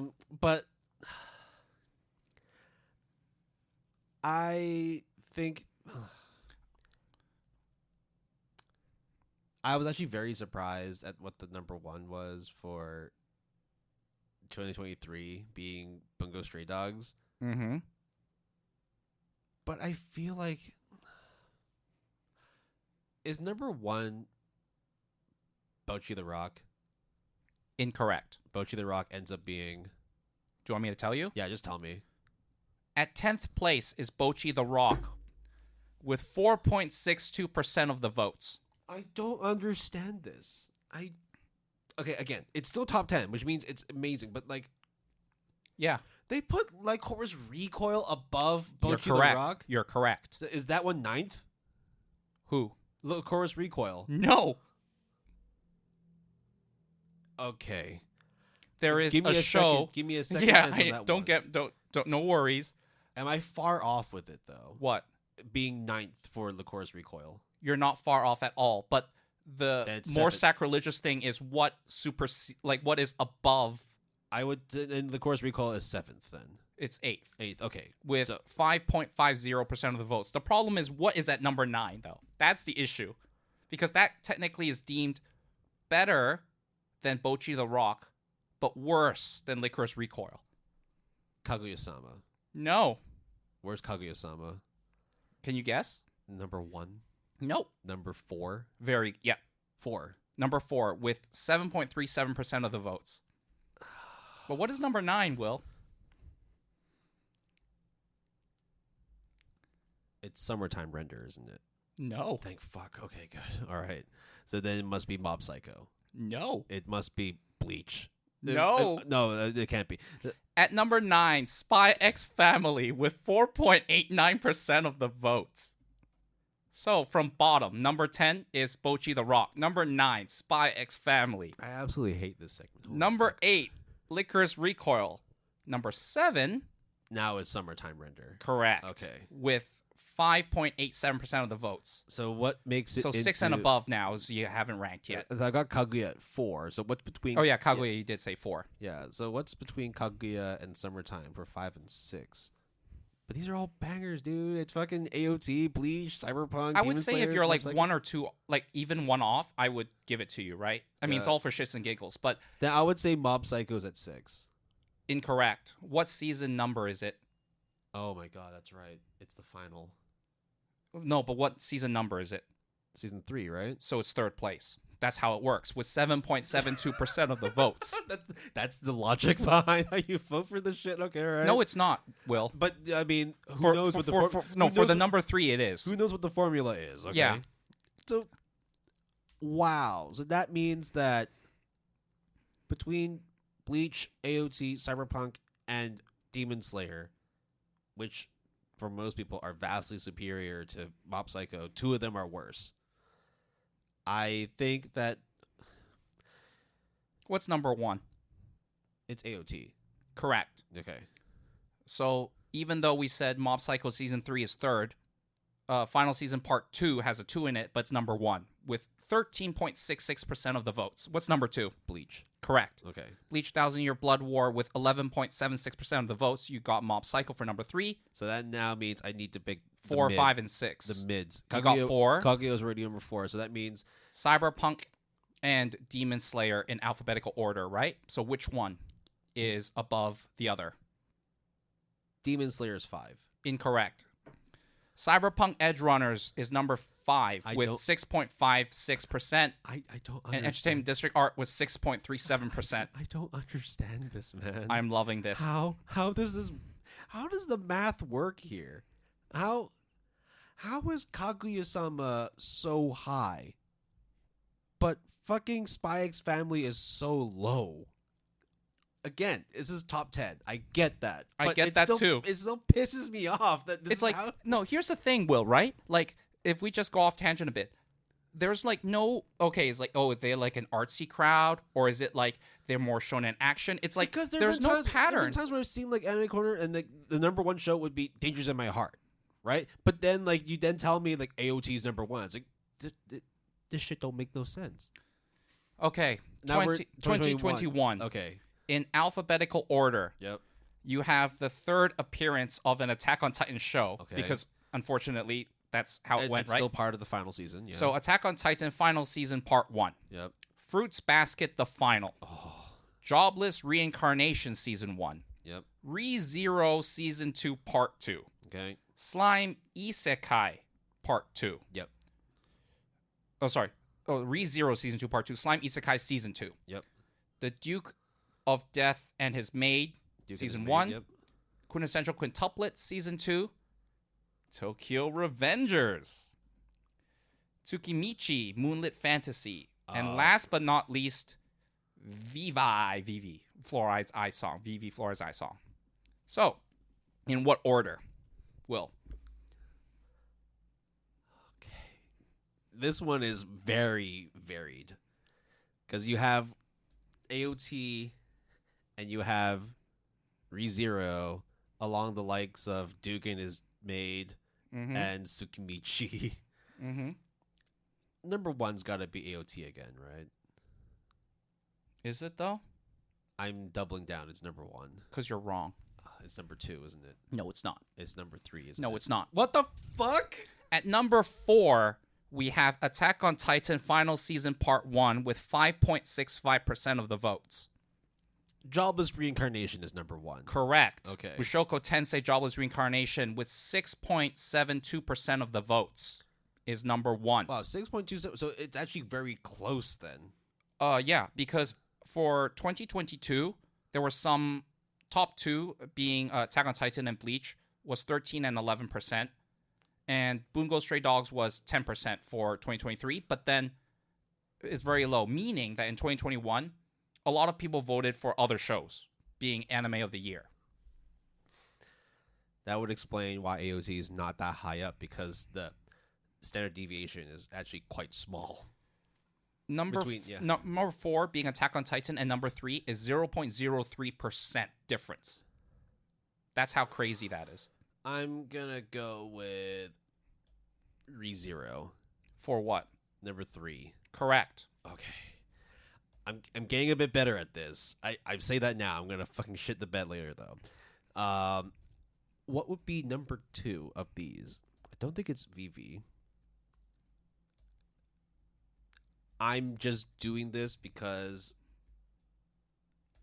I'm trying to use unconventional logic. Correct. Number Go 2 ahead. is Tokyo Revengers. Incorrect. Okay, then I don't reveal that one yet. I'll try and figure that one out. So number 2, this is where I'm going to be a bit more conventional. It's Fruits Basket. Correct. There we go. Okay. Fruits Basket is number 2 at 6.09% of the votes. So now we're going into the bottom half. Number 5, this is where the mid comes in. This is where I go with... Oh, wait, no, but Slime Isekai's there too. Fuck it. No, Slime Isekai's number 5. Incorrect, but not far off. It was 6. Number 6. So does that mean that Tokyo Revengers is number 5? Incorrect, but not far off. That was number 7. Correct. Oh my god. Okay, so you're thinking closer and closer to the minds of Anime Corner. I don't know if you ever want to do that, but here we are. But this is where now it's like you have quintessential quintuplets. Dukin is made, Tsukimichi, and Vivi Floret Eye's song. I would not put none of those seem to be a number 5. I would have put Vivi higher up on this list, but is number 5 Vivi? Correct. Okay, thank with 5.59% of the votes. So now it is the bottom tier. I think the worst of the 3 would be Tsukimichi. Number 10 is Tsukimichi. Correct. Oh, okay. With 4.17% of the votes at number 10. And then next would be Dukin is Made.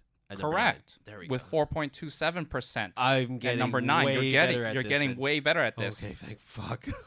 But it's still like baffling. That leaves number 8 with Quintessential Quintuplets Season 2.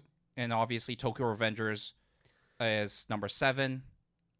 But like that massive like 3-place swing from like 2021 to 2022 for AOT from 4th to 1st, like goddamn. But I suppose because the competition was a lot closer in 2021.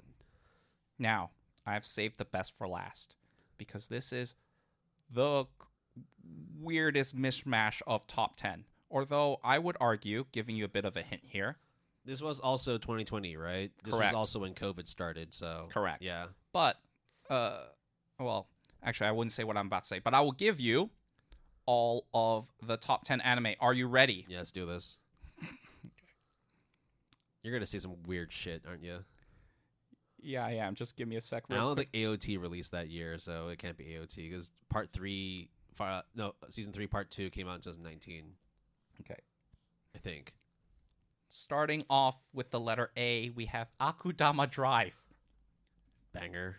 Then we go all the way to ID Invaded. Not a banger, but it was still okay. Then Kaguya-sama Love is War Season 2. Banger. Kagushi Goto. That was okay. But we reviewed it for a Gotta Watch 'Em All And then for our classic cleanup. Snafu, my teen romantic comedy Snafu climax. That's the last season. Okay. Never watched Snafu? ReZero season 1. Yep. Wait, ReZero only came out in 2020? Mm-hmm. Wow. Oh, sorry, season 2. Sorry, ReZero season 2. I was gonna say, like, sorry, I made a mistake there. ReZero, but season 2. Okay. Rent a Girlfriend season 1. Boo. Sword Art Online Alicization War of Yeah, Underworld boy. final season. Yeah, boy. Okay. The Misfit of Demon King Academy. Toilet Bound Hanako-kun. What the fuck is this? That is your top 10 in not numerical order, but alphabetical order of 2020. I don't even know where to get started with this. Yeah. This is... Dude, if you presented this at the fucking Crunchyroll Awards, they would usher your ass out immediately. They would be like, "You have." I don't think I would have gone in. No, you would be. You would not be. You would not be let into the country. First of all, Yeah, I'll be like Charlie Day in Sunny's Philadelphia, like, "Yo, they're all connected, man. Trust me. It all makes sense." There is never, in any sense of the word, like normality in this whatsoever. Like, there is no situation where Akudama Drive can be in the same fucking list as Rent a Girlfriend. But here we are. Here we are. Okay. So, number 1. Holy shit. I'm gonna go with Alicization. Incorrect. Okay. I'm gonna keep guessing then. Now, do you want me to reveal? No, Okay. Because that's hard now, because I was certain that was number 1. But now, like, if I find out that, like, Misfit Demon King is number 1 or Toilet Bound Hanako-kun is number 1, then I would be like, you know what? Like, I don't know. Do you want me to answer that question? Is Misfit Demon King number 1? No. Okay, thank fuck. Okay, is Toilet Bound Hanako-kun number 1? Do you want me to answer that question? Yes. Is The answer is no. Okay. It's not number 1. Okay, then it's Kaguya-sama, number 1. Correct. Okay. With 6.86% of the votes, it's number 1. Okay, so it's still quite, like, closely competitive then. Number 2 has a 6.13. Then everything below that is a 4 or below percent. Okay, so there was clear... Clear, yeah. Okay, but still somewhat competitive then. Number 2 on this list, I'm going to go with the comedy angle and say Snafu. Nope. Not Snafu. Is Do you want me to reveal or not? reveal number 2 for me. As I was going to say... Or do you want me to reveal Snafu? Because I was going to say SAO for number 2. Oh, okay. But That's it's also not. wrong, right? So, okay, Correct. what's Both are number, incorrect. What's number 2 then? Do you want me to tell you what Snafu or Sword Art Online, or do you want me to tell you what number 2 is? Just tell me what number 2 is, yeah. Kagushi Goto, 6.13% of the votes. What? Kakushi Goto? Mm-hmm. It wasn't even that good. What the... Really? I thought you really liked it. I liked it, but, like, would I put it as, like, the number 2 of all time for, like, 2020? No. That's... But, okay, granted, 2020 was a really weird year. The fact that you put this list in front of me, like, this shit doesn't make any sense whatsoever. So now it was number 3. Number 3. You know what? I gotta give some credit here. I'm gonna go with Akudama Drive for number 3. Incorrect. Where is Akudama Drive? Middle. Literally middle 5? Yep. With 4.34% of the votes. It's actually insane that there were people, okay, not so much Kaguya-sama, but there was, like, more people that thought that Kakushi Goto was the top 2 anime compared to anything else. That's just nuts. So number 3 of these. ReZero is number 3. Correct. Okay. With 4.94% of the votes. SAO is number 4. Incorrect. Okay. Where's SAO? At number 9, with 3.95% of the Wow. votes, So is Sword Art Online There's still something Alicization. worse than that one then. Is ID Invaded number 10? No. What? What's number 10? Snafu.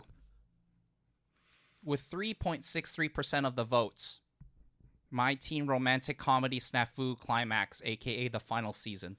Look, I don't even know if season 3 was good. The final season of Snafu was good, but like Snafu, like whenever you talk about, I like, love Snafu. whenever you talk about like comedy anime, like Snafu and Kaguya-sama are always at the top. Like and heartfelt romance, right? Yeah. So Snafu was it's 1 in 10. Yeah. And 9 is SAO. Actually, it might just be the fact that like if people are voting for like their best like comedy romance, then they'll always pick Kaguya-sama. I can kind of see that then. But also, fuck you guys. Come on. Yeah. Number 9 was Alicization. Hanako-kun is number 8. Incorrect. Misfit Demon King is number 8. Correct. Okay. So then and number 8, 3.99% of the votes. So then Hanako-kun is number 7 then. No. Why is it so high? Hanako-kun, sitting at 4.57% of the votes, is at number 4. Meaning, right now, you have 2 more shows left. Kaguya-sama number 1, Kakushigoto number 2, ReZero number 3, Toilet Bound number 4, Akudama Drive number 5, which means that 8, 9, and 10 is Misfit, which Sword Art Online, and Snafu, right? So I don't even like ID Invaded that much, but it better be higher than Rent a Girlfriend. That is a correct assumption. Okay. Number 6, ID Invaded with 4.28 and Rent a Girlfriend with 4.11% of the votes. Look, I can see like with the other years, 2021, 2022, 2023, that there was like a bit more of like a concise category of what these genres will be, whereas this one is just like you have like a crazy it was Mappa, right, that did Akudama Drive. No. Well, it was definitely an original. Oh no, Piero. Oh, Piero, yeah, because we were like, oh, Naruto did that? Yeah, Naz did ID Invaded. Yeah. And then you also have like 2 of the most loved comedy series, Snafu and Kaguya-sama. Then you have shit like fucking Toilet Bound Hanako-kun and fucking Rent a Girlfriend. All right, well, do you want the bonus round? Let's do it. I mean, we're at 2 hours and 31 minutes. We might as well go to the longest yard and finish it off. So we went over 2023, 2022, 2021, and 2020 Anime of the Year. Yep. But let's talk about the most recent one that has data, which is fall 2023. So we skip winter because they don't have the numbers yet. Yep. And spring because it's airing right now. So fall 2023. Top 10 anime of the season, so not of the year. So you're going to get repeats from the 2023 list, right? Right. For Anime Corner. Because I didn't list this in alphabetical order, I'll try my best, okay? Attack on Titan final season, the final chapters 2. Final 2. Okay. Okay? I will try to list them in order. Dark Gathering. Wow, okay, all right. Dr. Stone New World Part 2. Okay. Fieren Beyond Journey's End. Mm-hmm. JJK Season 2. Mm-hmm. Okay. The Apothecary Diaries. The Eminence in Shadow Season 2. The Vexations of a Shut-In Vampire Princess. Okay. Even though I missed it because we went to T, go back to R a bit, Ragna Crimson. Right, okay. And then last but not least, our favorite anime of all time for Will and I, Undead Unluck. I hate this list. All right, well. The fact that you have Fixation of a Shut-In Vampire Princess along with Fieren, and then you also have Dark Gathering along with like Dr. Stone and AOT, and Undead Unluck has to be there too. Oh, God. Okay. Do you want hints? I forgot what number 1 for 2023 was. Anyways. How about I tell you the number distribution? And maybe that would help? Yeah, let's do that. I'll just do the numeric, like the first digit. 8, 6, 6, 6, 4, 4, 4, 3, 2, 2. So there was a clear winner and then like a kind of clear top 4, top 3, and then the rest of them are kind of dispersed evenly. Yep. Except for like the bottom one. Yep. I'm gonna put Vampire Princess as number 10. Very close. I'll give that to you. That was number 9. That was number 9 with 2.83% of the votes. Then Dark Gathering is number 10. That's correct. Okay. Bang on. Okay. Dark Gathering with 2.62% of the votes. Number 10. I will then go with Ragna Crimson as number 8. Incorrect. That one was number 6. Incorrect. It's higher up than that. Correct. What the fuck? Okay, I'm just gonna leave that alone for now then. Unlock is number 8. Incorrect. I hate this list. Fuck this list. Apothecary Diaries is number 8. No. Incorrect. Okay, there's some hope in this list then. But that means that that means Dr. Stone, Fieten, JJK, Eminence, or is worse than Undead. Oh my god. It may not be, but it may. One be. of them certainly will be. That is, I will That's say yes. This pisses me off. Holy fuck. Okay. I'll just tell now. Undead Unluck is at number 7 with 4.13% of the votes. So you mean to tell me that these people who voted for the top 10 of fall 2023 voted that AOT or Dr. Stone or Fieten or JJK or Apothecary Diaries or Rat in the Crimson or Eminence and Shadow was worse than Undead Unluck? Correct in that one of those is ranked not only worse than Undead Unluck, But like a full 2% less. And so Undead Unluck has a 4.13. Yeah. Number 8 has a 3.13. It's a big, massive difference. I think I said Rat in the Crimson before, and it wasn't an 8, so that's also insane too. Dr. Stone is number 8. Correct. Okay. With 3.13% of the votes. Oh god. Damn. That means Undead Unluck is a percent higher than Dr. Stone New World Part 2. No, it's a whole point higher. It's That's- way better than That's a discernible difference, dude. I have some choice words later, but I'm gonna save this for later. Number 6, Rat in the Crimson. Incorrect, but close enough. Number 5 is okay. With 4.93% of the votes, meaning Is Eminence and Shadow number 6? correct. Okay. 4.65% sitting at number 6. Apothecary Diaries is number 4. Incorrect. AOT is number 4. Incorrect, but close enough. It is at number 3 with 6.31% of the votes. JJK is number 4. Correct. Okay. 6.16% of the votes. Which means that Apothecary Diaries is number 2 and Fieten's number 1. Correct and correct. Okay. The top part makes sense, but okay. Listen, anybody that uses Anime Corner, I need you to never contact me. I need you to stay as far away as possible from me, lest I do something insanely illegal and potentially put your life and my own life in danger, because this is not acceptable. Holy shit. I've never been angry doing these quizzes, Jason, and I knew you were doing this just for shits and giggles, but you managed to fucking piss me off listen, so much. My intention is not to piss you off. No, I'm not pissed off at you. I'm pissed off at the people who thought this made sense. The fact that Rent a Girlfriend is better than Spy Family. So look at this. This is not a lie, bro. All right? We're looking at it on our graphic right now, bro. Look at that. Bungo Stray Dogs is almost 2% higher than AOT. To be fair, these are all really good anime, and so it is hard, but you could not tell me that Bungo Stray Dogs is better than Oshinoko. Can you Jujutsu tell? Kaisen. I will Vinland never Saga. tell you that Eminence and Shadow Season 2 is better than Oshinoko. There's just no way. There's no there's no consistency here, because it's like, oh, of course, like the shonen mystery stuff's gonna be at the top, but then why the hell is Hell's Paradise at the bottom, right? And then like, why is Oshinoko so low but Dangers in My Heart? Like, how, in what world is Dangers in My Heart better than Oshinoko? Y'all fucking crazy. And this is season 1 too, where it took them like 10 episodes before it went into like a high 8. Again, that's my anime list. This is fucking Anime Corner. You see, Anime Corner we rag on, right? But I actually didn't give you the DGen 4chan option, because that's even crazier. You might need to save that for another. I might need to wait a year before I do that one, because oh my god. This hurt, dude.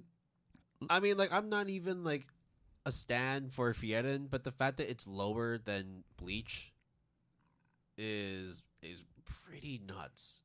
And the fact that it's barely over, oh goddamn.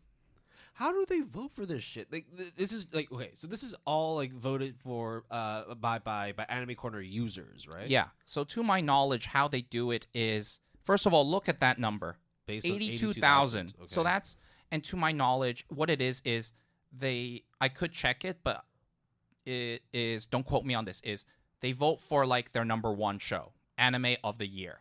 And then based on however many number ones.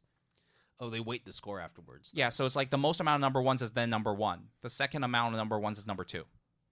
I guess is like my best assumption. Jesus Christ. Like, how is Spy X Family for 2022 at number fucking 9? How is... Or Bocchi the Rock at number 10, bro? Let's be honest. The Chorus Recoil was good, but it wasn't good. that great. It's good. It wasn't even that great. It's good. That's it. Like, it's. Yes, I would even give you very good. It did win, Best Original for the Crunchyroll Awards for doesn't. And Kojima loves it. Yeah. Good for you. I also like it a lot. But are you telling me that Spy X Family and Bocchi the Rock is better than that? No. And like, look at 2020, bro. Yeah, I hate this one the most. This one is just. We love Akudama Drive, but are you telling me that like it's number 5? Like, it's kind of surprising, right? I actually thought it would be higher, and that Kakushi no Goto should not even be in this top 10. But given the fact that there was a dearth of anime in 2020, Kakushi Goto is almost a percent higher than ReZero Season 2, dude. Like, what is going on there? Yeah, the fact that like almost twice as many people voted for Kakushi Goto over Alicization and Snafu is sacrilegious. Not to mention, if you go back to 2020, please, if you can just go back just one last time. 2020, yeah, here it is. The fact that Rent a Girlfriend is higher than Snafu. I haven't watched a single episode of Snafu, but you don't have to be a Snafu fan to know that Snafu is super popular. Like, I like it a lot. I love it, even. Does that not anger you? What the fuck? Does that not piss you off? Hey, I was the one who like compiled it, so I already passed my 5 stages of grief. Who hurt you, Jason? Why are you doing this to yourself? I wanted to spread it, bro. I want to spread it to you. Now you can't unsee this. You can't unknow this now. I hate you, Anime Corner. I am never using your shit. I don't think we ever did, other than to like be like, well, that's very weird. Very weird. I don't. Okay, you know what? Like, I need to stop venting. I gotta stop. Otherwise, I'm gonna pop a blood vessel. Okay, we have now hit the 2-hour and 42-minute mark. All right. So now that Will has gotten PTSD from Anime Corner, he is going to cry in a corner while I go off of our show notes for the finale of season 7. First of all, thank you everybody for listening, and hope that you will join us and continue on the journey that Will and I will embark on for the rest of eternity for GAP. We have a lot of stuff in store for season 8, and it's going to be great because there will be new stuff and some rehashes that I think will be pretty exciting. No joke, no cap on a stack, and I'll keep it a buck right now. Will, did you know that you can reach us through our email, gapalette@gmail.com, GAPALETTE, all lowercase, all one word, using the handle @PaletteGood, capital P and capital G, all one word on Twitter, and all of our other social media links, and our Discord server invite link is in the show description. We definitely have a website, www.goodanimepalette.com, all lowercase, all one word. Music credits for this episode. We always love the music that we use. Our intro music is Flow to It by Taipa. Our break music is Laser Drops by Hip Color. And our outro music is 2011 by Rocket Jr. You can always support the music artists that we feature by listening to them on Spotify, Apple Music, or your music listening platform of choice. And Epidemic Sound provides all of our royalty-free music. If you're interested, you can sign up using the referral link in our show description. Terms and conditions apply. I did not imagine that I would be developing uncontainable rage for Anime Corner, because I always just dismissed it for just being another ranking system, another anime database, but I want to hurt someone. That's how angry I am. Like, when I first like thought about using it as like a segment, you also have to understand that I went through those thought processes as well. And so you needed to share your pain with me. Yeah. And I just needed you to not only verify, but to Like, just make how sure, like, absurd this just is. to make sure like you're not crazy. Like, Yeah. right? Because if I tell you, then you'll be like, oh yeah, that's kind of dumb. But like for you to go through that in the moment, I think is very indicative of literally how I went through it when I was researching for this segment. This is the worst thing you've ever done to me ever since I've known you. Holy shit, you really? Holy fuck.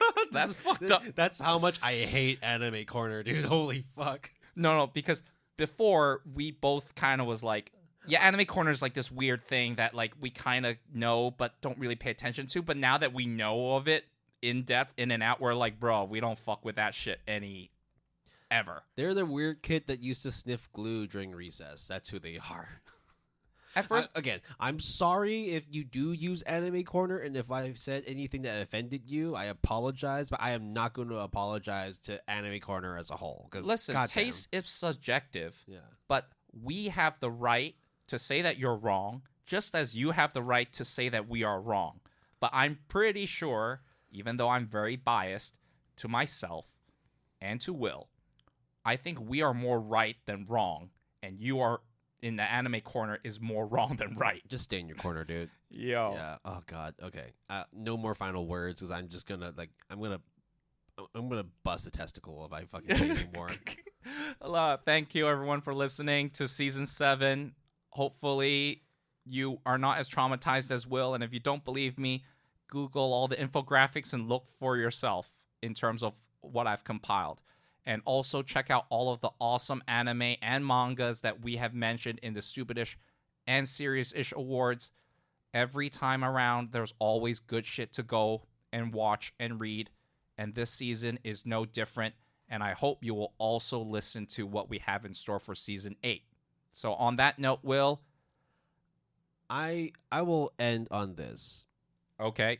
When I was younger, I tore my anterior cruciate ligament, my ACL. That sucks. and I did surgery on it. And I did surgery on Christmas Eve, Oh, shit. which is a public holiday, and therefore I would not be discharged. So then I waited for the next day, which is Christmas Day, and I couldn't be discharged on that day because it was also a public holiday. Mm-hmm. Then I waited till Boxing Day. For some reason, Christmas also bleeds into Boxing Day, and that's also a public holiday, so I waited. Then 27th came over.